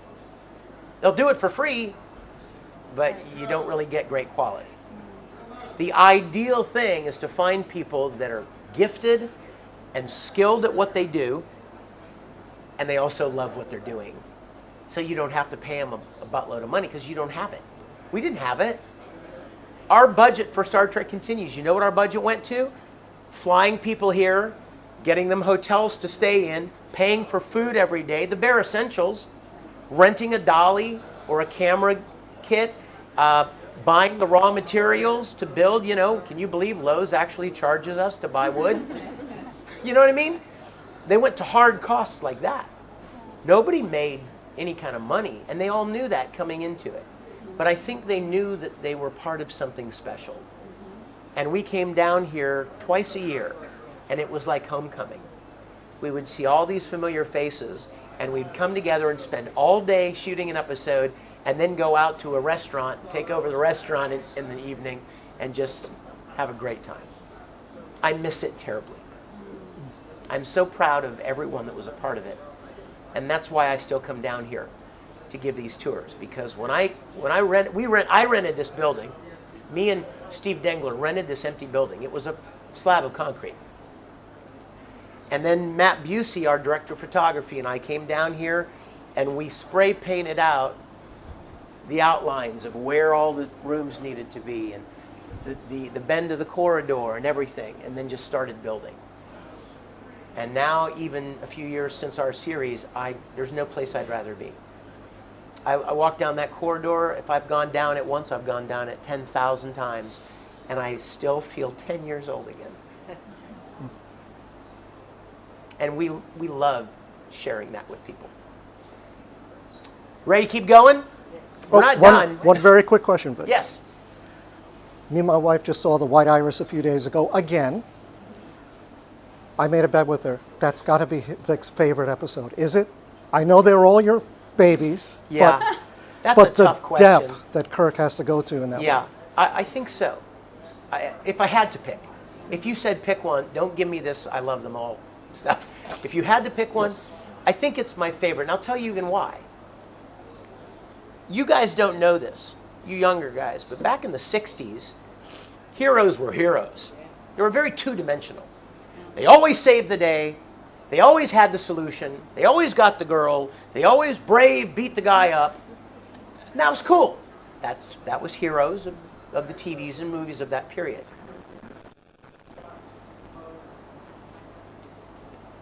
I always felt like there was more to Kirk than we saw. He had gone through a lot of things. People that he loved. People that he felt connected to, like Edith Keeler. Or Miramani, for goodness sake, she was pregnant. He married her. She was having his baby. You know what I mean? I always felt like Kirk was very lonely in command, and that he desperately wanted love. And that's why he would latch on to women so quickly, because maybe she's the one. Maybe this is the right one. Maybe this is my chance. And it never worked out. So the White Iris was basically, what if Captain Kirk really has a great deal of pain and shame and guilt and regret about these past loves, and he keeps it buried because he's got to be the captain. He's got to be here. And what if something happens that makes all of that flood to the surface, and he can't move forward until he deals with it, until he gets closure? And yeah, that was to me a very powerful episode. Good. And with the little girl, You deserved so much more. A chance to live and grow.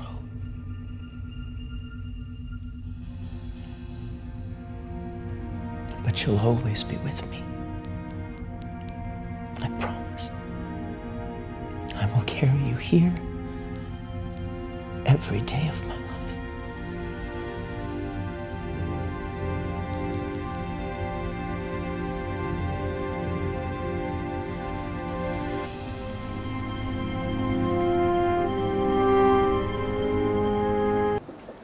you guys, we shot that right out here at this intersection, and the first time I shot it, I was almost sobbing.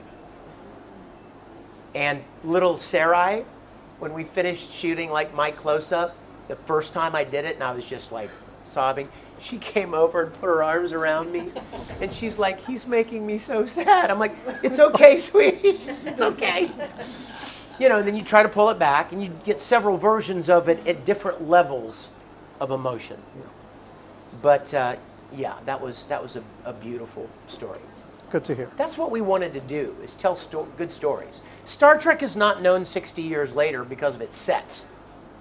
I mean, let's be honest, right? Star Trek is not being talked about 60 years later because of their costumes or their special effects. They're still being talked about because of the stories they told, because of the human condition, the situations they addressed, the moral dilemmas, the ethical quandaries, the social issues. Those are as real and relevant today, maybe more so than they were then. So when we brought this group of people together, our goal was not, let's make great sets. The sets are just a means to an end, you guys. At the end of the day, the sets are just a backdrop. The reason you make the sets accurate is so you can forget about them. Let the audience believe that they're there. They have to be accurate so they don't distract you, right? Because the story's the thing. The story is what matters. If the sets weren't right, you'd watch our show and you'd go, well, that's not the right color. That's too big. What the? I never saw that. That doesn't belong there. And while you're doing that, you know what you're not doing? You're not listening to the story. We are not communicating a story. So the reason that you make the sets as accurate as you can is so that for that first 15 seconds, the audience can go, holy moly, I'm on the Enterprise. It's exactly the way I remember it. And then you give us permission to tell you a story. So I think the writing of Star Trek Continues, I think, is one of the strongest aspects. We had great people. And that was the goal from the beginning. Like I said, the goal was not to make cool sets. Well, I know we're limited now to maybe 2 parts at 15 minutes apart, but is there any way to give? No. But I will say I'm incredibly grateful that we were able to finish. I mean, even though we were only able to make 11 episodes, we did something that had never been done. We gave an actual ending to arguably the most iconic show in television history that never had an ending. It just canceled.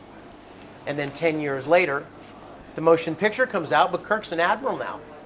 Spock's gone back to Vulcan. What happened, right? In that period. So that was the vision for Star Trek Continues. Pick it up right where they left off, finish the 5-year mission, return the Enterprise to Earth, and create a story-driven reason for why Kirk takes promotion. Why Spock needs to go back and pursue the Kolinar and remove the remaining emotion. Why does McCoy quit altogether and leave? So that was the goal. And I am incredibly grateful for the writers and the people that came up with the stories. And we had people on set like James Kerwin and Larry Nemeczek who know Star Trek really well. And we would talk through things before we would shoot them to make sure that, is this the best way to do this? Or how would we say this? And everybody that was part of it really cared about it. And I think you can tell. That's not something you can buy. You could spend $6 million on a movie and it just doesn't hit you. You know, it just doesn't do much for you. Or you could make some little thing with all the heart and passion in the world and people can feel it. They know that this mattered to the people that made it. I think we all agree Star Trek Continues did the job. Yes. It bridged the gap. Come on, everyone. Awesome. To everyone in our group, to everybody that was part of our series. A lot of them have gone on to big pro jobs.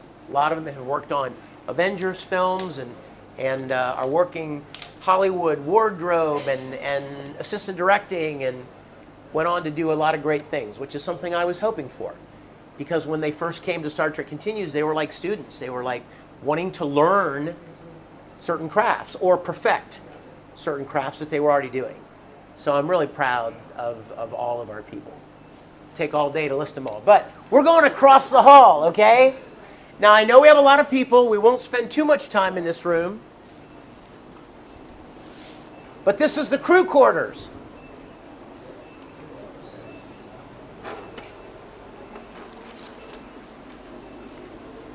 Come on in, and you can go either way here. You can go back to that back room or come over here.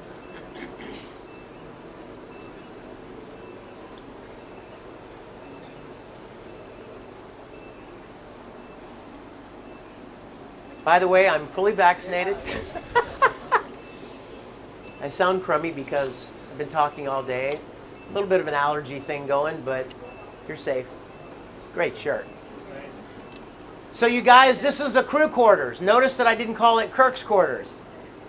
Because again, if you need to save money, you don't build lots of bedrooms. You build one room that you redecorate based on whose room it is. When it was Kirk's quarters, the bed was here, the table was here. There were certain knickknacks and collectibles on the shelf that said to the viewer, this is Captain Kirk's room. This is his private space. But if it was Mr. Spock's quarters, somebody would move the bed over here, the table went over there, they hung red curtains around this area. Remember he had that sculpture of the gargoyle here holding the bowl with the incense, and there were like weapons and stuff hanging in front of the curtain. Boom, Mr. Spock's quarters. If it was Uhura's quarters, they would decorate it differently. But you just make one room. What wall would normally be missing if you wanted to see into this room from outside the room? I like where you're going here. I think you're on to it. Point to it. Yep, that wall was never here, ever. In fact, here's a fun fact, since a lot of you have seen Star Trek Continues. Remember episode 6 when Usti came busting through the wall into Gigi's quarters? Gigi was standing right here, and she had her uniform, and she hears something banging around in the pipes and stuff, and suddenly the thing comes busting through right here. Well, it's not busting through that, right? This is wood. Now, it's cheap wood. I could probably punch a hole in it, but Usti's not coming through there, and it's certainly not going to shatter into a million pieces, which is what you want, right? Do you remember Ray telling you about our foam guy? So we got foam guy to give us, or we bought, a 4x8 sheet of styrofoam. About this thick. Painted it gray, replaced that with it, and then we got on the back side of it, and we took a razor blade and just weakened it. Just scored it all over the place. So that when Usti came busting through, it didn't just go, it went into lots of pieces. And of course, you get one shot. You get one shot at that, right? One chance, and it's ruined. So that wall would normally never be here. Did you notice that about Star Trek? There are like no square angles in anything. Everything are all weird shapes, geometric shapes and stuff. Nothing's ever a square. It's just all these weird shapes. Any other questions? Yes. Shall I tell them that? Okay. Some walls that can be easily removed are called wild.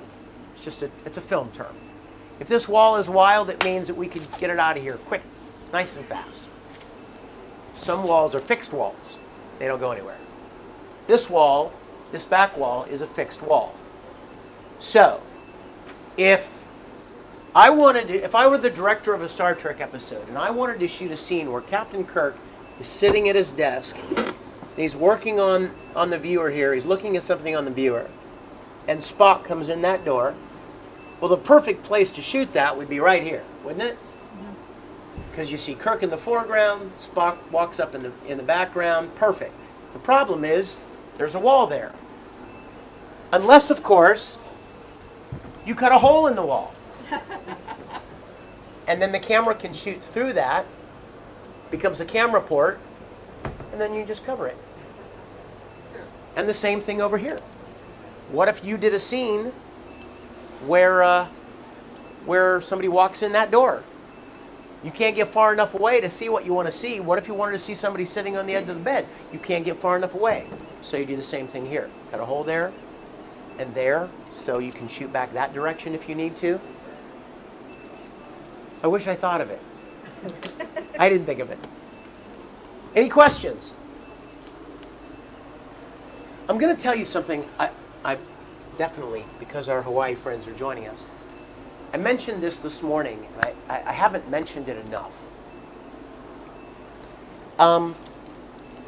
We were talking about lighting earlier, and that Star Trek had a certain lighting setup, and the high-angle lights. When we were building these sets, we knew that we needed to light them from the angle that we knew we needed to do, but we weren't exactly sure how we were going to do that. Now, most of the sets are 10 feet high, right? These flats are 10 feet. The gray is 8 feet, and then there's a 2-foot header, the purple above it, right? So you see these spacers in between the panels, right? They're just 2x4s. They were in the original series. Sometimes they were metallic, like this. Sometimes they were black, like that, in the hall. But they had those spacers that joined all the 2x4, or all the 4x8 sheets together, right? So our DP Matt Busey had the most brilliant idea ever. He said, hey, we've got to buy 2x4s to be spacers in between the panels anyway. Why don't we buy 2x4x12s, and we'll have 2 feet above the set, every 4 feet, 2 feet above the set to use to mount lights. And I'm like, oh my gosh, it's the greatest idea ever. Because, I mean, how to clamp them or screw them or something onto the top of the sets would be bad. Not to mention the fact they would take away several inches from the top of the set because the light would be there. So you wouldn't be able to tilt as high up without seeing them. So those things, and you'll see them all the way down the corridor, they work perfectly for mounting lights on. Anyone question? All right, we'll get out of the tiny room.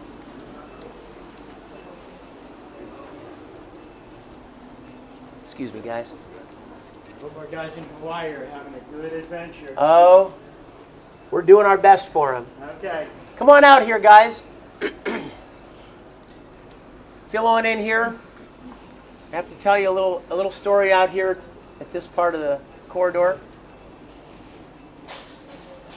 Tell me when that's everybody. Is that everybody? Is there anybody in there still? You remember how Ray told you about the styrofoam packing materials in the engine room that they just stuck on the wall, right? Because it didn't really matter what they were. See that yellow thing on the wall right there on the right? What is that? Do you know what that? Hey, do you know what that is? Neither do I. It's nothing. It doesn't matter what it is. It's not important.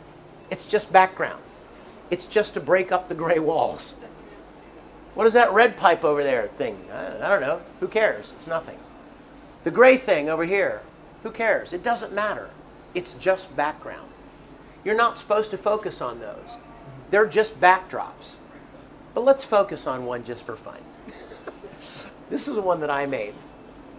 And if you look at it closely, which you're not supposed to do, this is a little paint tray. This is a drain. This is a ceiling outlet. Plumbing supplies, plumbing supplies, plumbing supplies, plumbing supplies cut in half. This is the wheel to an office chair that was laying around the studio. I didn't take it off the chair. It fell off by itself, and I found it on the ground, and I just glued it on. And weeks later, somebody said, "We've been looking for that wheel." I'm sorry, it's too late now. But the thing is, if you're standing here doing this, then the actors aren't doing a very good job, are they? If that's what you're looking at, then the people that are in front of the camera are not doing a very good job. So this is meant to, all of these things are meant to be background for the story. You come around this corner here and you'll see the famous access conduit that Scotty used to climb up into. Want to come over here and take a look up here? The Jeffries tube. Yes. For those of you that don't know, this is called the Jeffries tube because the man that designed all of this set is named Matt Jeffries. And they thought it would be cool to honor him by naming this after him. You know what's really cool about this, y'all? Some of the things around the set just look good. They look great on camera, but you're not supposed to do anything because you'll break them, right? Not this one. This was built to be used. Would you like to try it? Yes. Okay. Get a hold of these pipes on both sides here and pull yourself up to that. Boom. Stay down low. Now kind of lean forward like you're climbing a ladder.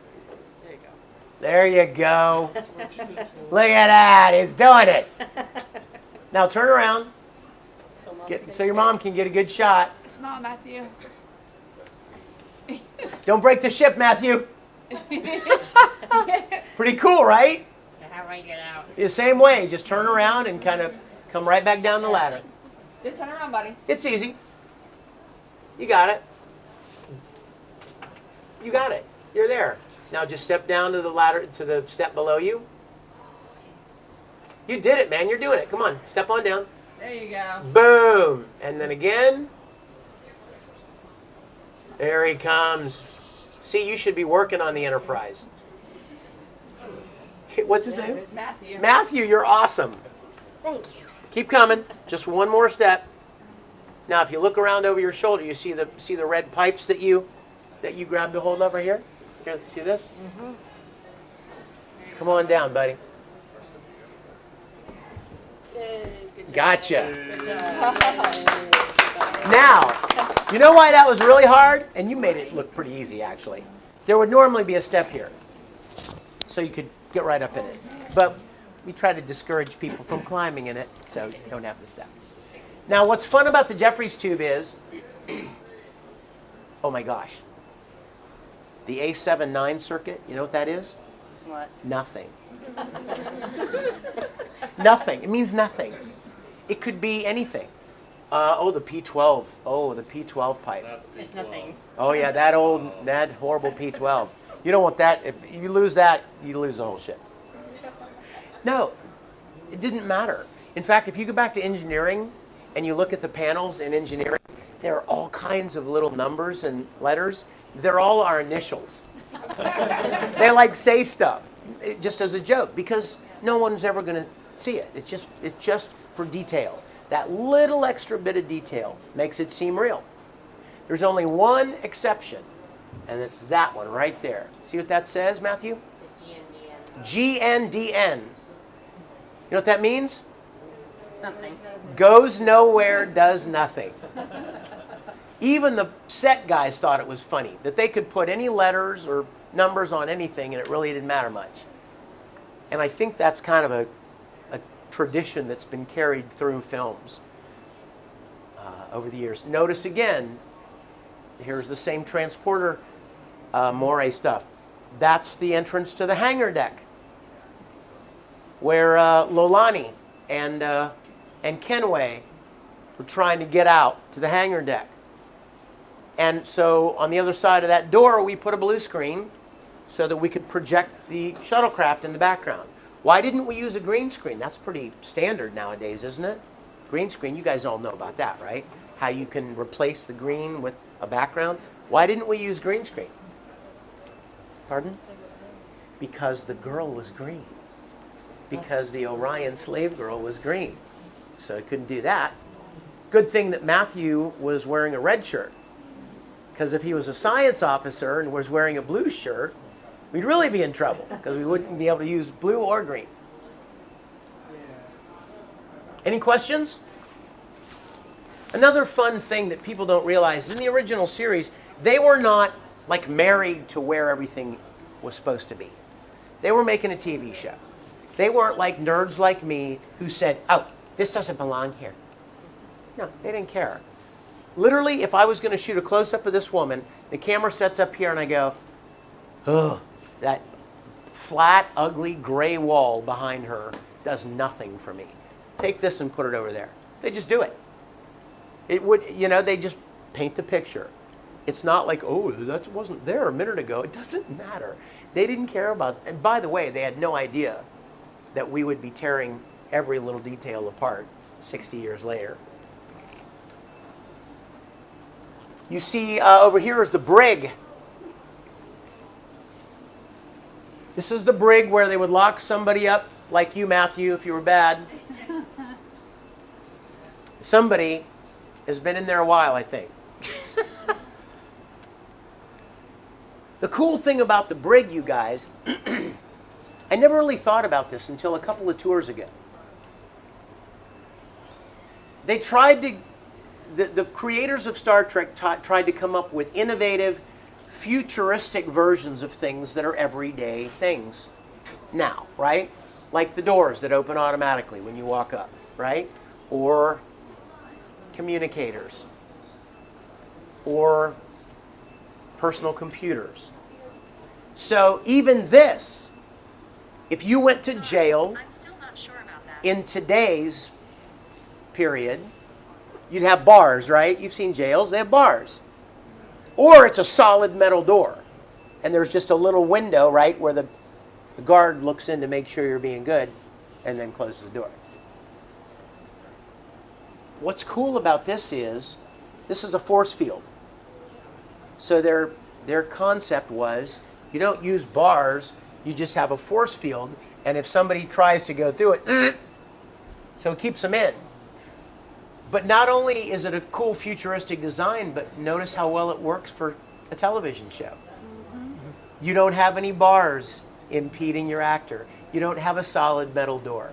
In fact, you could carry on a conversation with somebody, like we did in our 11th episode. Lana the Esper was in here, and I was standing here having a conversation with her. So I thought about that the other day. I'm like, that's really cool. Not only is it tech futuristic, but it also allows you to actually see the actor in there. Okay, who is going to lead us to the final frontier? You get to do it, Matthew. The way you dealt with the Jeffries tube, you got to take us there. So everybody, what we just went through is laid out like the original system. Oh, remember I told you about engineering? This is where engineering would have been in the original soundstage. We put the plate there just for fun. So what you do is you shoot somebody walking in there, and then you pick them up walking into the engineering room, put those two pieces of footage together. It looks like this is where the engine room is. But all of the other rooms were connected to the corridor except the bridge. The bridge was all set off by itself with lots of space around it, because obviously the bridge was the most used set. And they wanted all kinds of dramatic shots on the bridge, like a big crane with a guy on it, right, running the camera. And you'd be way up high looking into the whole bridge, and then the thing would swoop down into Captain Kirk at his chair. Well, you know what you need to do a shot like that? Lots of space. Lots of space for those cranes and those dollies and track, all of that. You got to have space. So had we gone to Desilu in the 60s and watched them film Star Trek, the bridge would never be this. You would never see it completely closed in 360 degrees. Never. Because there's nowhere to shoot. There would always be a section of it missing. Usually it would be the view screen. And we'll talk about that in a minute. Matthew, you ready to lead us there? You come with me, buddy. Everybody follow him in and get ready, because just like those doors opening at the end of the corridor, turning this corner, it's like stepping into a dream. You ready? Come on, Matt. Let's go. Yay, I'm internet famous.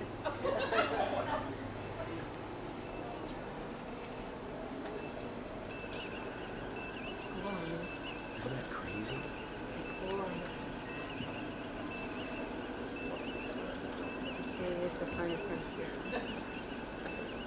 The fun part about this is you're going to be tempted to just stand there and look at it because it's a TV show. You can't actually walk into a TV show. Yes, you can. Come on in.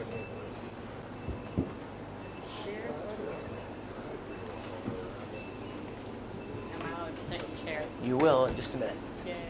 Absolutely.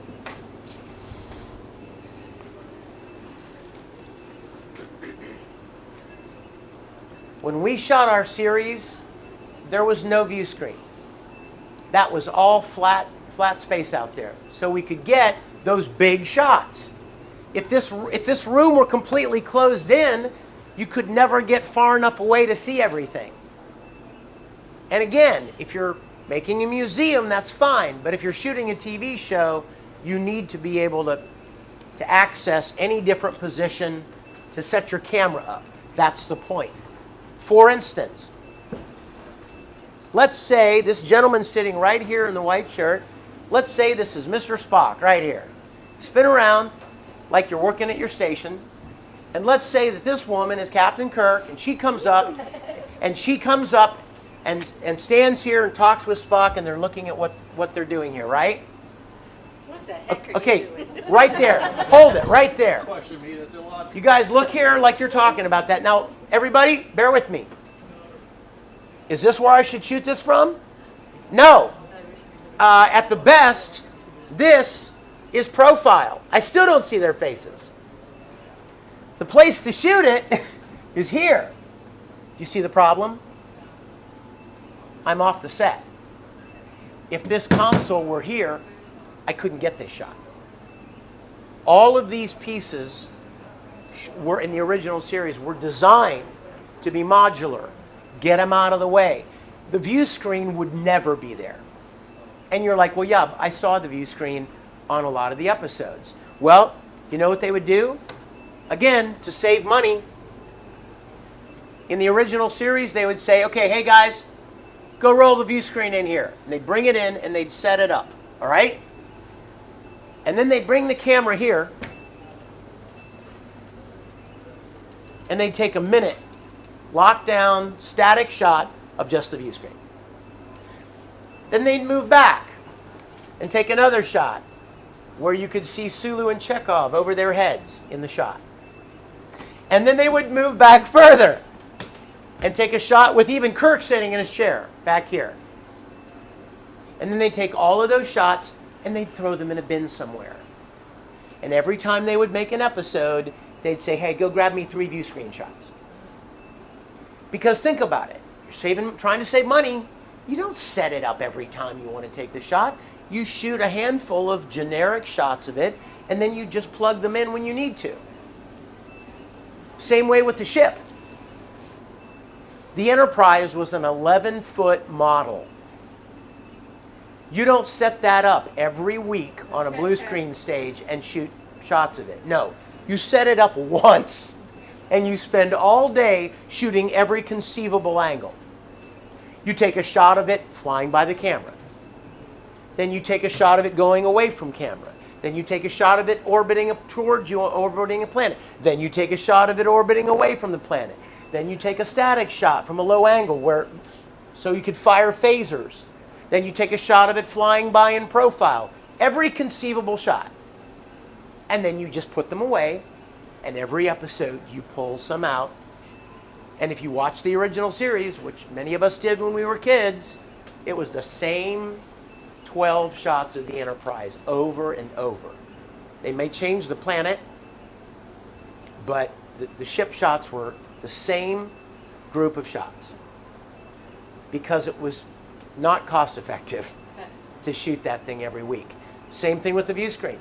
I would dare say the view screen was probably never there unless they absolutely, like there was one episode where Kirk walks in front of it. Do you remember that?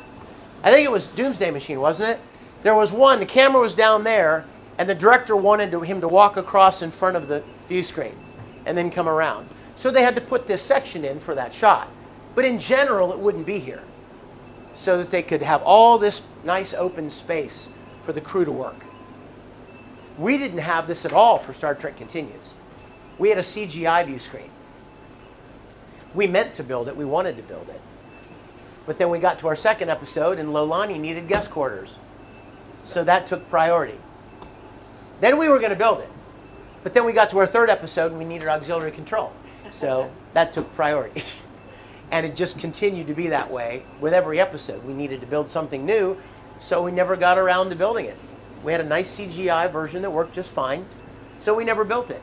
And Ray and Neutral Zone Studios raised the money, and several of us came down here a few months ago and built that beauty. And that is absolutely to scale.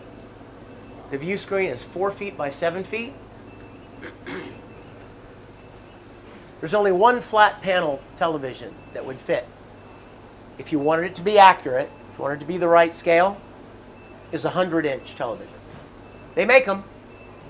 So anybody want to write a check for 12 grand? We'll put a flat screen in there. But right now it's rear screen projection. It would be cool if it was a television. That would be cool. But it would have to be a 100-inch display. Because when Ray and I talked about it, it was much more important that it be accurate. You know? I mean, what was that? Yeah, right. Sure, they'll dish it out quick. You know, if you wanted to put an 85-inch flat panel, that's nice, but it's not to scale. It's not the right size. That's the size the view screen was. Oh, remember the Star Trek chairs? Look around. These are Star Trek chairs. Now, even these chairs, that's what a Burke chair looked like. It was just a molded plastic chair. So what they probably did was the set supervisor or the prop shop guy or whatever said, hey, go down to the store and buy 8 or 10 of those cheap little molded plastic chairs. So they went and bought them, probably didn't cost too much, brought them back to the workshop, and then they painted them some weird baby blue color. And then they made a cushion for it. And then they made this interesting shaped back. Then somebody had an idea, hey, why don't we just cut out some little triangular squares and glue them on the back? That won't be hard, right? And what do you have? You have a chair that no one's ever seen before. You can't buy that chair anywhere in the 60s, right? You go to stores, nothing looked like that. And all it took was a couple of tweaks on an existing chair. Same thing with the captain's chair. How many of you know that this is an actual office chair from the 60s? There was a company called Madison. They made this executive office chair. The actual chair, the leather chair with the armrests. So I can imagine the set supervisor saying, hey buddy, go down to the office furniture store and grab me one of those leather chairs, you know, the nice ones with the wood armrests. And they brought it back, and then they just built this casing around it and put some buttons on it. Boom. Captain's chair of the future. And saves money. Any questions? Anybody have any questions at all? Yes, you may, Matthew. Take the con, buddy. You were made for it. Any questions, anybody? Who's the Senate now, Palpatine? Who's the Senate now? Costello. Who's the Senate now? Does anybody have any questions? I love answering questions. Anyone has one? What is that little fan with the thing in the back? Any idea? Well, I don't know. I mean, somebody came up with it when they designed the show. That's exactly what it looked like. But you know what else it looks like? Well, I'm sure it's the same thing. Is there a fan here that's got a communicator with them? Anybody have a communicator? Yep. If you look at a Hero communicator, it does that exact same thing. So somebody made it, and they're like, hey, that's freaking cool. Let's use that again somewhere. So they just made a bigger version. Yeah, just a bigger version. That's Spock's station over there. Notice the rocker switches at every station. Remember the cheesy ones that don't work? Well, guess what? These ones do. These are the real deal here. This one even turns on your proximity alert. This one will turn on this station. This one will turn this on. And over here, you don't want to leave Sulu out, right? So he can turn his systems on and off, and he can even turn the astrogator on and off, which is kind of fun. Sorry? I'm petting my invisible cat right now. You're petting your invisible cat. We'll add the cat later. That's my brother. I'm sorry. Do you have an invisible dog or cat? Yeah. Good, good. A lot of pets in this family. Any questions, anybody? Seriously? You're standing on the bridge of the Enterprise, no other questions? It's breathtaking. Who owns Star Trek now? Is it Disney or is it Paramount or? Viacom bought. Viacom. Who's the parent company of Viacom? I don't know. I mean, I'm confused. I don't know either. Who it belongs to? I don't know. Question? Anybody? Have you ever had a conversation with William Shatner? Oh, many.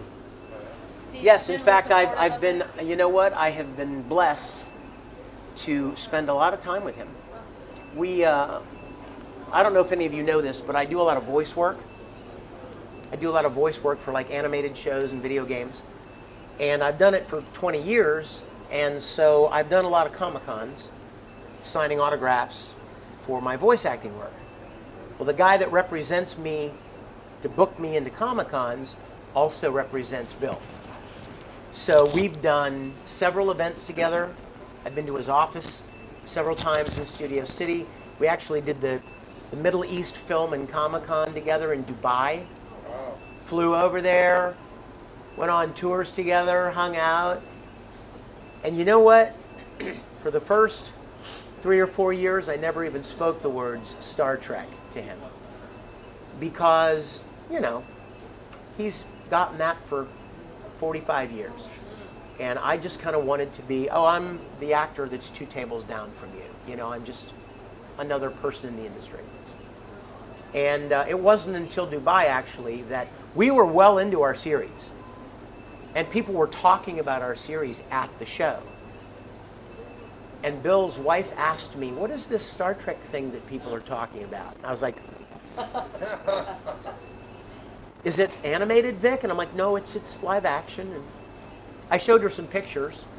And then Bill wanted to see the pictures. And he liked what he saw. And while I was kneeling down between he and his wife, showing him the pictures of our sets and stuff, I put my arm on his shoulder and I said, you know what, this is all for you.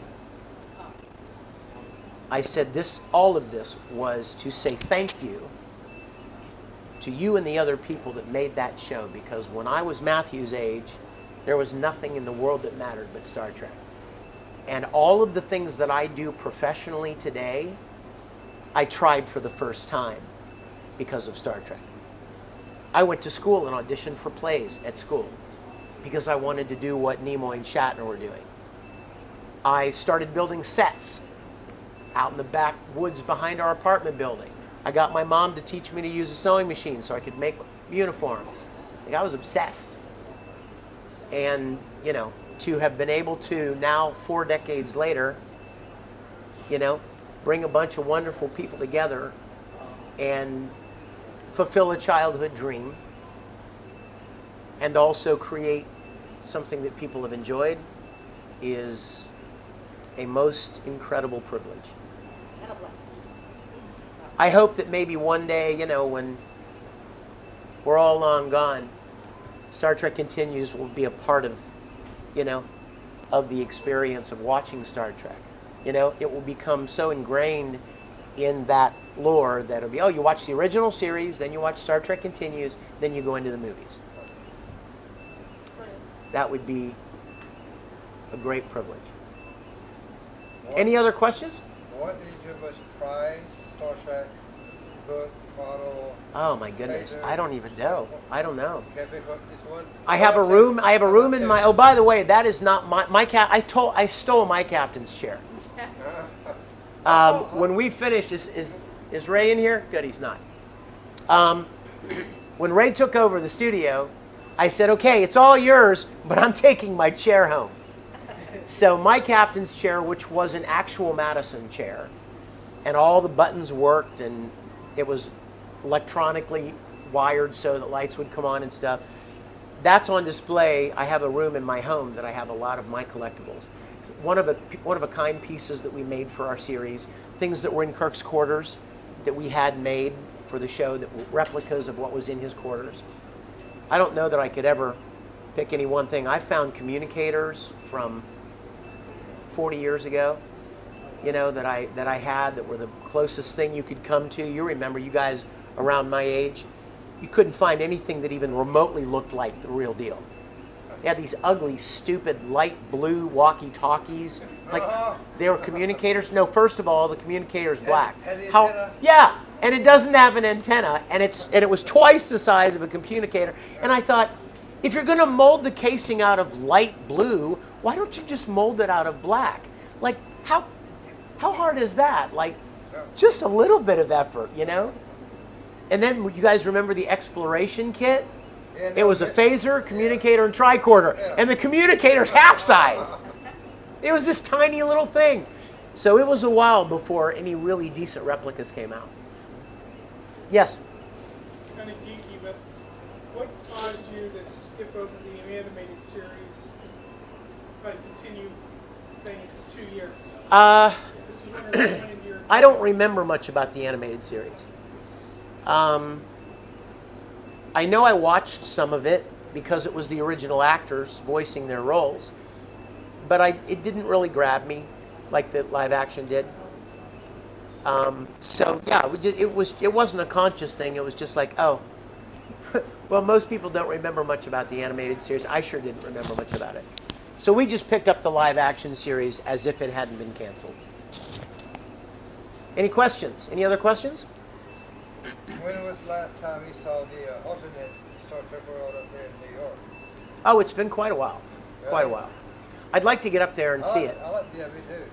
Just I'd to like see to. it. I'd like to get up there and see it. I mean, I was up there a dozen times. I helped them with some projects, which is actually what made me think I'd love to do this and do it at a higher level. You know, just amp up all the. Have you got a room here somewhere? What? You got a room? I here? wish. I sure spent a lot of time here. Any other questions? Anybody? Well, you guys, let me say two final things. Number one, thank you for coming. I hope you will, as you leave, there are donation boxes. I think you'll all agree the price was right. It didn't cost a penny, and yet it was in some ways priceless. There are very, very few places on the planet you can walk through this. And even fewer that you can do it for free. Tessie, I can assure you, all he cares about is that he can pay the rent every month on the building, and the utility companies get their bill paid so the lights can stay on. So remember that. You know, Patreon, he's got a Patreon. You know how easy that is? You put 20 bucks a month, you sign up, and it just automatically throws 20 bucks a month into a Patreon. You wouldn't even miss that. You never miss 20 bucks. But imagine if 100 people did that. We have at least 200 or 300 people that come through here every weekend that we have one of these. And we love sharing it. No one has any interest in anything, but could you imagine if this had to be torn down? I mean, that could never happen. So Neutral Zone Studios has taken it over, and they want people to continue to be able to experience it the way you did today. So if you'll be kind enough, think about donating, and there are many different ways to do that.